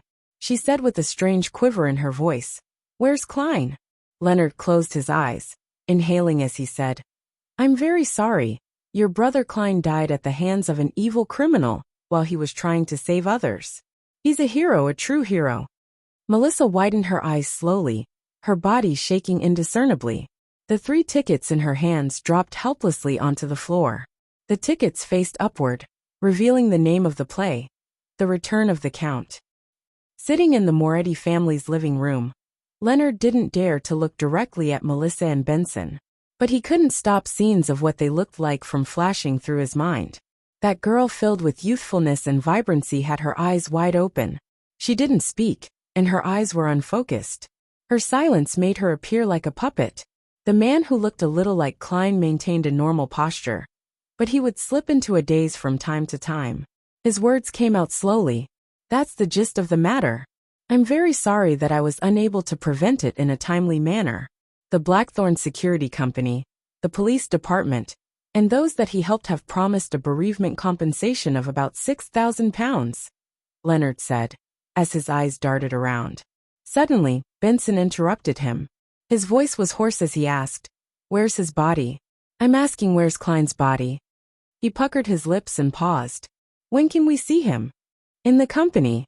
You can see him now, Leonard answered, unable to mask his grief. All right. Benson moved his rigid lips with great difficulty. Let me use the bathroom first. Without waiting for Leonard's reply, he quickly entered the bathroom and slammed the door closed. He stood in front of the sink and turned on the tap, allowing the water to flow. He bent down and repeatedly splashed water onto his face. As he did that, his actions came to a sudden stop. Nothing changed for a long time, leaving only the sound of running water reverberating in the bathroom. A few minutes later, Benson lifted his head and looked into the mirror. He saw that his face was covered in water droplets. The redness in his eyes was impossible to hide now. A few days later, in a corner of the Raphael Cemetery, after finishing Dunn's funeral, the crowd gathered before a new tombstone. On it was Klein's black and white photograph, a very scholarly photograph. Melissa stood before the grave, her eyes without focus. Beside her, Elizabeth kept wiping away her tears. Leonard, Benson, Fry, and Brett carried the coffin and walked over, lowering the coffin into the grave. After the priest gave the eulogy and individual prayers, the grave was filled with soil, covering the black coffin bit by bit. At this moment, Melissa knelt down and tossed in the copper whistle she found on her brother's body. Leonard turned and looked at the scene, his heart wincing. However, he admired how strong this girl was. He knew that this girl didn't cry after receiving the bad news. Instead, she stayed pitifully quiet. The grave was leveled, and a stone slab was laid over it. Leonard took a final look at Klein's tombstone. There were 3 lines to his epitaph. The best elder brother, the best younger brother, the best colleague. Under the mournful atmosphere, the members of the Blackthorn Security Company gradually left. Selina and Elizabeth also bade farewell under the urging of their families. The only people left behind were Benson and Melissa. "I'll get a rental carriage." Benson was in a terrible condition. It was as if he hadn't slept for a long time. "All right." Melissa nodded. After seeing her brother leave, she turned to look at the tombstone. She squatted down and buried her face in her arms. After some silence, Melissa suddenly scolded. "Stupid!" She cried as she wept silently. Her tears just wouldn't stop. Nighttime, at the Raphael Cemetery. The copper-skinned Azek stood in front of Klein's grave holding a bouquet of white flowers. He didn't speak for the longest time until he finally sighed and muttered to himself. "I'm sorry, I was 10 minutes late. But I think I know who it was." He bent over and set the bouquet of flowers down before turning to leave the cemetery. He also left Tingen, but he didn't retrieve the copper whistle. The place was quiet and serene under the illumination of the crimson moonlight. Suddenly, the stone slab sealing the grave was flipped open. A pale hand extended out from the soil. A hand came out. Whoosh! The gravestone was shoved aside. The lid of the coffin was pushed open. Klein sat upright and looked around, lost. His memory was still frozen at the scene with the brand new leather boots and the palm that grabbed onto the urn of Saint Selina's ashes. Everything after that felt like a dreamless sleep. Klein instinctively lowered his head and unbuttoned his shirt. He looked at the left side of his chest, only to see that his ravaged injury and missing heart were squirming as they healed, similar to how he recovered from the bullet wound through his temple back when he looked into the mirror. The only difference was that this time, the recovery was much slower and much more difficult.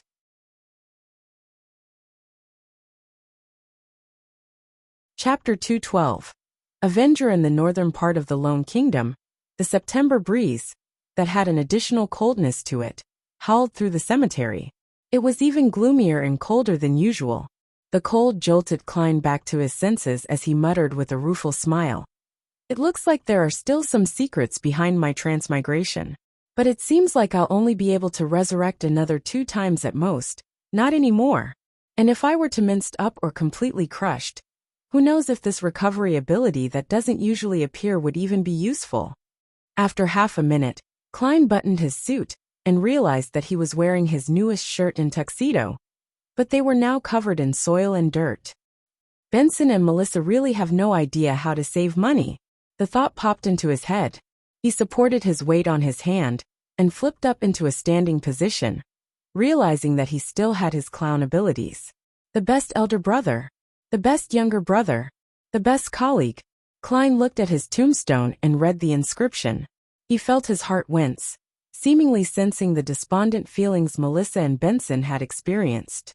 "This is probably even more depressing than watching Captain die before my eyes." He sighed and retracted his gaze. He squatted down and closed the coffin lid. His thoughts were still scattered, but Klein knew that he had to take care of the scene as soon as possible and not let anyone notice. Resurrection wasn't something any commoner could accept. If the Nighthawks, mandated punishers, or the machinery hive mind learned of this, Klein believed that he wouldn't have a great ending. Of course, if it was on Earth, he could deceive the people into believing that he was the blessed one of God, the man of salvation, had he consumed the lawyer or swindler potions. However, in the world he was in, there was a real God that could respond to rituals. He scraped the soil back together and covered it with the stone slab. Klein clapped his hands and stood up once again. At that moment, the scene didn't appear strange. He was just like a gentleman who came to offer his condolences late at night. The only oddity was that the person in the photo on the tombstone looked exactly like him. During the process of filling his grave, his spirituality noticed the existence of Azek's copper whistle. Hence, he dug it out and wiped it clean. However, Klein didn't intend to summon the messenger immediately. He decided to figure out the situation first. Klein lifted his left hand and saw the topaz pendant that was still wrapped around his wrist. I guess this is considered a burial object? He gave a self-deprecating laugh and took off the pendulum. He looked around and his face grew solemn. Captain should be buried in this cemetery as well, I guess. He changed directions twice and finally determined the location of Dunn's tombstone using the pendulum. With the moonlight's aid, Klein walked around and searched for about 15 minutes until he finally saw Captain's monochrome photo. It had a gentle expression, high hairline, gray eyes. Nothing unusual compared to before. Under Dunn's photo was his name, date of birth, date of death, and epitaph. The true guardian, the most trusted partner, the captain forever. Klein looked in stunned silence, and somehow his sight grew blurry for some baffling reason. He felt as though he had returned to that day again. He saw the captain turn his head to him and wink. He spoke with a mellow and relaxed voice. "We saved Tingen, Captain," Klein shouted in silence. He stood there like a statue for a good few minutes until he suddenly said with a smile, "Captain, your mental state was definitely not the best that day. You even said things like you could bring old Neil into the dreamland if he hadn't lost control. He was a mystery prior, and you're a nightmare. You couldn't consume the Beyonder characteristic that he left behind. Yes, you didn't ask me what powerful offensive attacks I had. Was it trust, or did you forget about it? But you definitely guessed something. I only took one sealed artifact, and said it was for Leonard. Even without a brain, you could have guessed that I had the extra means for a powerful attack." Having said that, Klein paused, then he shook his head and sighed. "I have no idea what I am now. Maybe I'm just an evil spirit that has clawed its way back from hell to seek revenge." As he spoke, he suddenly stopped.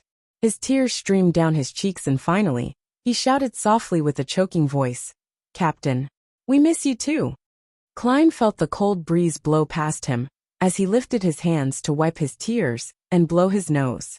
He became silent again and found a hidden spot nearby. He took 4 steps counterclockwise and entered the world above the gray fog. He wanted to find the person that killed him with the aid of divination. He wanted to know the murderer who triggered all of this. As he's already appeared before me, I'm sure that I can divine some information. Klein pursed his lips tightly together and saw the lofty palace and ancient mottled table as usual. He took the seat that belonged to the fool. A yellowish-brown goatskin and fountain pen appeared before him. Since his physical body in reality was under limited protection, Klein didn't delay and wrote down his divination statement after a moment's thought. "The person who killed me." He recited it 7 times and leaned back into the chair. He entered his dream with the aid of cogitation. In the blurry world, there were countless points of light dancing and gathering. In the end, they formed a scene. A pair of brand new leather boots, a pair of slightly pale hands, and the St. Selena's urn that was held by those hands. He looked up, and Klein saw a middle-aged man with short, dark blonde hair. He wore a black 2-button suit, and one of his eyes was obviously blind while the other one was so blue that it was almost black. His facial features were like carvings, and his face had no wrinkles at all. The image shattered and Klein woke up from his dream. His eyebrows were tightly knitted. He found his murderer very familiar. As a seer, he quickly understood why he found the person familiar. It was because he had seen the man's photo on a wanted notice. The murderer was in Sanguil. He was the former archbishop of the Church of the Evernight Goddess, who took sealed artifact 0-08. He had failed to advance as a gatekeeper. It's him. Countless images flashed through Klein's head, and they finally stopped on the scene when Sanguil picked up St. Selena's urn. Tap, tap, tap. Klein extended his hands and rapped the edge of the long bronze table. He felt that he suddenly understood many things. The captain said that a Beyonder that dies normally would leave behind a Beyonder characteristic. When gathered together, they're equivalent to a potion that lacks the supplementary ingredients. In other words, as long as one knows the corresponding supplementary ingredients, they can advance using remains. Of course, one cannot consume beyond their level. as it would easily lead to a loss of control or going insane. Becoming a high-sequence beyonder would require the accompaniment of some special ritual that was mentioned in the incomplete unshadowed formula. The subsequent advancements would require a ritual as well. Insangwil is a gatekeeper, a sequence 5 from the death sequence pathway. He wanted to become a high-sequence beyonder, a demigod. Based on the situation allowed by the exchanging of sequences, he had 3 choices. One was obviously sequence 4 in the death sequence pathway, second was sequence 4 in the sleepless sequence pathway, and third was sequence 4 in the god of combat sequence pathway, demon hunter. Saint Selena was a saint. She was either sequence 4 or sequence 3. Her urn corresponds to one of the 2 sequence potions. Insangwil, who was a former archbishop, definitely knew exactly which one she was, and he definitely knew the required supplementary ingredients. Was his true motive in planning all of this to get Saint Selena's ashes and advance to sequence 4 in the sleepless pathway? The skull of death's descendant.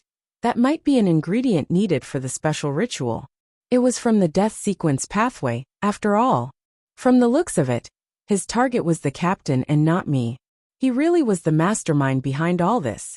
Having figured this out, Klein wrote down a corresponding divination statement. He took his pendulum and let the topaz hang above the surface of the paper. After he recited the statement, he opened his eyes and saw the topaz pendant spinning clockwise. It meant that the information he provided was sufficient, and the divination was successful. It meant that Insangwil had really plotted the series of events in order to get Saint Selena's ashes, to advance to sequence 4. Klein rapped on the edge of the table again, as he mulled over a different question. Insangwil was merely a sequence 5 gatekeeper. Relying on him alone would make it impossible for him to create so many coincidences. For instance, for Megos to follow his arrangements and visit the Nighthawks at the correct time. So, is it the power of sealed artifact 0-08? Its appearance is that of an ordinary quill. Its function is to write down events that are bound to happen? No, it couldn't be that easy.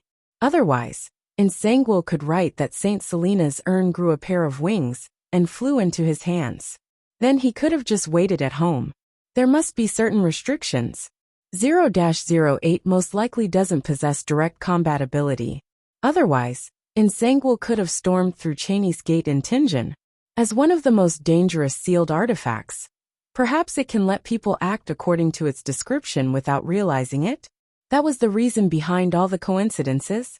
If that's really true, then 0-08 is quite terrifying. Even Megos, who was pregnant with the son of an evil god, adhered to its arrangements. No wonder grade 0 sealed artifacts are extremely dangerous. They're of the highest importance and of the highest confidentiality. They're not to be inquired, disseminated, described, or spied. Klein stopped rapping the edge of the table. He divined his earlier guess, but unfortunately, it failed due to a lack of information. He saw that a few minutes had passed, and he planned to return to the real world as soon as possible. Hence, he didn't let his thoughts run wild, but wrote down the penultimate divination statement. The city where Insangwil currently is. Due to the existence of sealed artifact 0-08, and the fact that Insangwil had likely become a demigod, Klein couldn't divine his exact location directly. He could only make a rough inquiry of the general area. Of course, if there wasn't a mysterious space like the world above the gray fog to eliminate disturbances, he would definitely fail in divination. Even if it was a rough inquiry. He leaned against the high-back chair and recited the divination statement 7 times. He dreamed again and entered the blurry world. The blurry world suddenly cracked, and there was a wide river which was slightly murky. There was a grand bridge above the river. Both banks had ports lined one after another.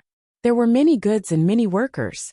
To the northeast of the river, there were rows upon rows of houses. Most of them had the Lone Kingdom's present-day architectural styles, such as polygenic roofs, oriel windows, and no veranda by the street. Other than that, there was a lot of Gothic architecture. The streets were filled with people and carriages. From time to time, strange machinery could be seen. The farther east he went, the more chimneys there were, and the smokier it got. When he headed west, the elevation rose, and there were houses in grayish-blue, beige, and light yellow that spiraled up opulent castles and Gothic clock towers. Gong! The chime of a clock sounded, and snapped Klein back to his senses. He knew which city he had seen. The Land of Hope, and the City of Cities, Backlund.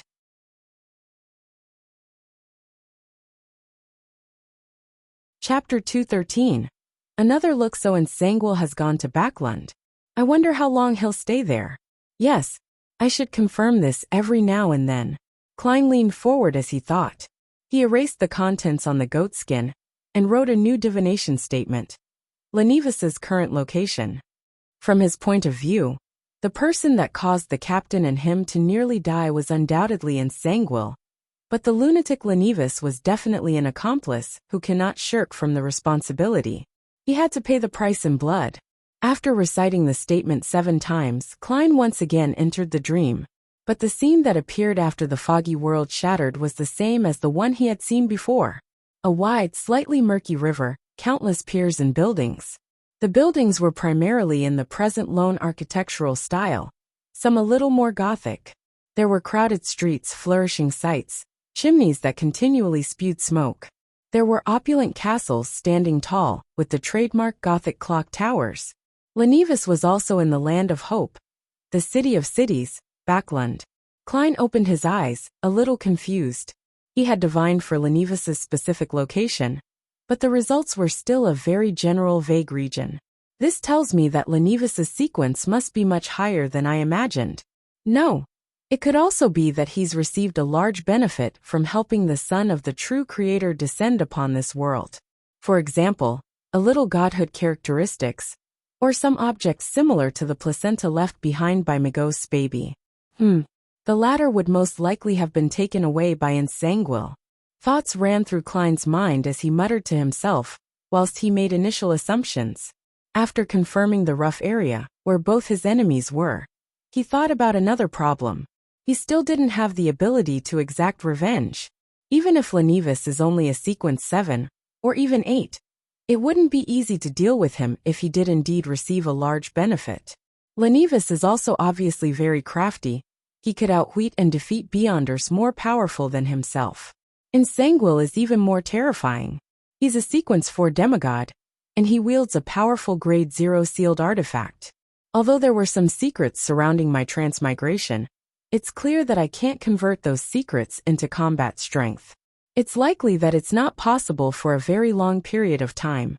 The only means that I have are to continue raising my sequence, or I could collect even more powerful mystical items. I have to use both the methods at the same time. In between his thoughts, Klein decided to add another divination. He deliberated on the statement before writing solemnly, "My opportunities of becoming powerful." He gently placed the pen on the table and leaned back. Then he closed his eyes. He recited the statement silently, and fell into a deep sleep with the help of cogitation. In the foggy world, he once again saw the scene that he had previously seen. The river, piers, chimneys, crowds, castles, various machinery, and Gothic clock towers. He had once again seen the capital of the Lone Kingdom, Backlund. Immediately following that, the scene changed. He saw a magnificent peak piercing through the clouds, and on it he saw a majestic ancient palace. He saw the giant throne carved from stone, adorned with dull gems and gold. He saw a strange vertical pupil formed from countless mysterious symbols. The scene shattered silently without warning. Klein slowly sat up, and tapped on the edge of the table with his fingers. Backlund contains the opportunities for me to become powerful. Does the second scene refer to the main peak of the Hornacis mountain range? The treasures left behind by the Antigonus family? The strange vertical pupil formed by countless mysterious symbols, which the misfortune cloth puppet conveyed to me through the corruption from the Antigonus family's notebook, is the key to beginning all of this. Many thoughts flashed through his mind. Klein decided that he was in no rush to visit the Hornacis mountain range. Even a sequence 4 demigod might not be able to deal with the dangers that resided there. I guess I'll head to Backlund first. Klein sighed and made a decision. He enveloped himself with spirituality and stimulated a descent, exiting the mysterious space above the gray fog. When he returned to the material world, he slowly walked out of his hiding spot towards Dunsmith's grave. He stared deeply at the picture and epitaph. Klein slowly drew a crimson moon on his chest and walked out of the cemetery. As a former Nighthawk, a Nighthawk who had to regularly patrol Raphael's cemetery, he was quite familiar with the routes of the guards, as well as its surroundings. He managed to leave the cemetery easily, without causing any alarm. He followed the gravel road into Tingen, using the shade of the trees as cover. The night was peaceful and the moon was ever so dreamy. Klein walked alone, his thoughts running wild and unbridled. He sometimes considered his plan for revenge, sometimes thinking back to the times he spent with the captain, sometimes recalling old Neil's hidden grief beneath his humorous facade. Unknowingly, Klein had entered the nearest street like a wandering ghost, making his way past turn after turn. It was 2 hours later when he freed himself from that state and regained complete control of his thoughts. He realized that he was standing on Daffodil Street. Opposite him was the house he shared with his brother and sister. Instinctively, Klein had returned here. He took a step forward with clear joy, but suddenly paused. He let out a bitter smile and muttered with a self-deprecating tone. If I went up and knocked on the door, Melissa might faint from shock. Benson would be so nervous his hair would start to drop. He would then try his best to calmly convince me, in the name of a curly-haired baboon. Shaking his head, Klein stared at the familiar door for a while before heading towards Iron Cross Street. This is fine too, this is fine too. The things that I do in the future will not implicate them. The compensation given to them by the Nighthawks team and the police department will be enough for them to live a stable middle-class life. Even if Melissa fails to find a job and Benson loses his job. Klein walked silently for a moment before starting to feel fatigue. But as someone who was dead, he didn't have any other belongings on him except for the clothes he was wearing, his topaz pendulum, and Azek's copper whistle. He didn't have pounds nor soldi nor pennies. Should I give the whistle a blow, to send a letter to Mr. Azek, and get him to help me? Klein laughed optimistically. Forget it, I shouldn't contact him for the time being. Perhaps Ensanguil is still keeping him under surveillance. I'll look for him when the time is right. To an old monster who has lived countless lives for thousands of years, he should be able to understand resurrection.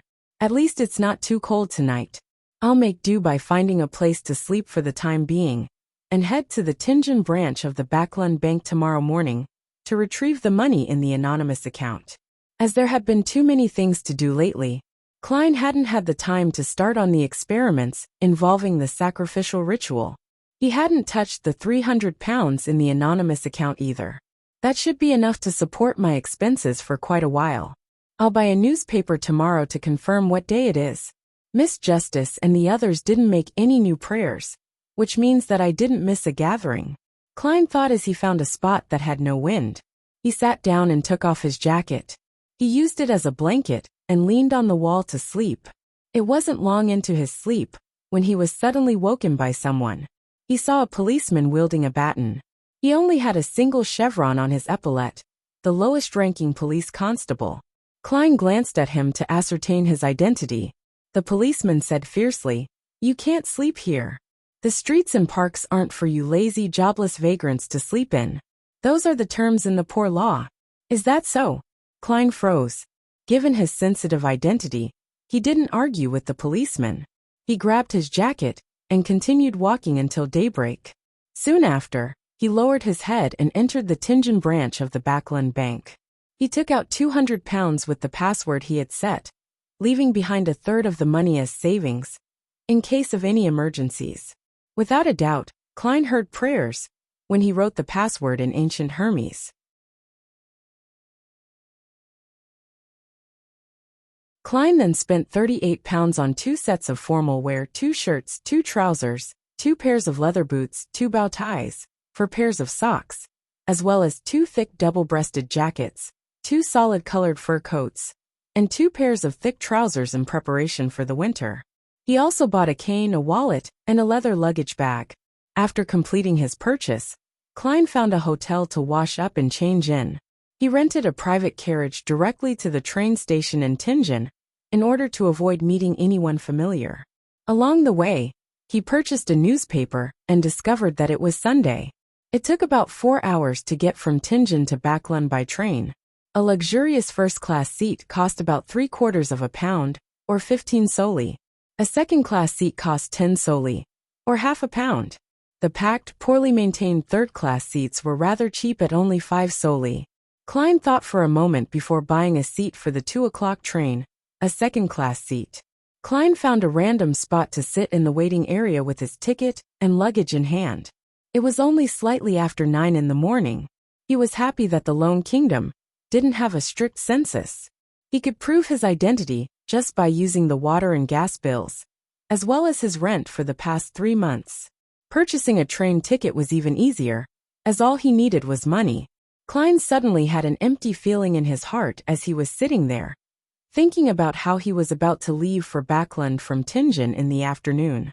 He thought about his sister who always gave him a motherly vibe. He thought about his brother who liked to crack cold jokes. He thought about how they would fill their stomachs up so much that they wouldn't feel like moving. Recalling these scenes, Klein suddenly laughed. He laughed bitterly, for he thought about the tortoise that Melissa called a puppet, as well as Benson's pitiful hairline. He suddenly had a strong urge. He wanted to see his siblings again. At this moment, Klein suddenly realized why he hadn't picked an earlier train, but instead bought a ticket for the 2 o'clock train. He carried his luggage and left the waiting area quickly, taking a rented carriage back to Daffodil Street. He then hid in a shady area on the opposite side and looked at the door to his house. There were many times when he felt like heading over, but he couldn't bring himself to cross the wide street. Klein looked across the road in a daze, suddenly having a feeling of homelessness. He'd had a similar feeling when he had just transmigrated. Suddenly, he saw the door to the house open as Melissa and Benson came out. Melissa was wearing a black dress and black veiled hat. Benson was in a shirt, vest, trousers, coat, and hat all in black. They both had numb, sullen expressions. Melissa has become skinnier. Why is Benson so haggard? Klein's heart winced in pain. He opened his mouth but couldn't shout out their names.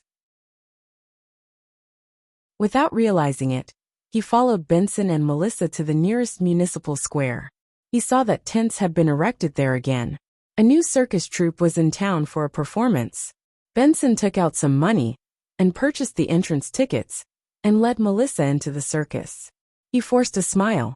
This circus troupe is very famous. Melissa nodded without expression. Okay. Suddenly she slipped and almost fell. Klein, who was also buying a ticket, opened his mouth. He wanted to help his sister, but he could only retract the hand he had instinctively extended and stood helplessly in the busy crowd. Benson jumped in fright, but he was too late to help. However, Melissa quickly steadied herself. She puckered her lips and said nothing. At this moment, clowns swarmed forward, some performing balancing acts on wheels or large rubber balls, others tossing countless tennis balls into the air, then ridiculously catching every one of them. Melissa seemed to disregard the clowns as she looked at the performance. Benson tried to lift his sister's spirits by cheering, but he didn't succeed. He slowly turned sullen too. Klein puckered his lips tightly as he watched this scene from afar. He wanted to approach them, but he didn't dare to. Suddenly, he touched the wallet in his jacket and had an idea. Benson and Melissa continued walking forward, silently watching the various performances. Some time later, they saw a clown running towards them. His face was painted in colorful pastels. At first, he threw a tennis ball into the air, and while the attention of the surrounding people was drawn to the air, he conjured a flower out of thin air. It was a Seville chrysanthemum. The clown brought the flower before Melissa and Benson. The flower was golden in color and symbolized happiness. Melissa and Benson looked at the clown in a daze. All they saw was a wide smile plastered over the pastel face. It was a happy smile, an exaggerated smile, a ridiculous smile. End of the first volume.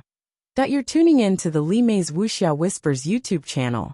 We're so grateful for your support, and don't forget to subscribe to join us on this incredible journey through captivating stories.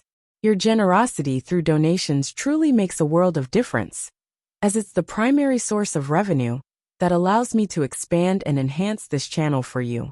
Thank you from the bottom of my heart for being a part of this adventure.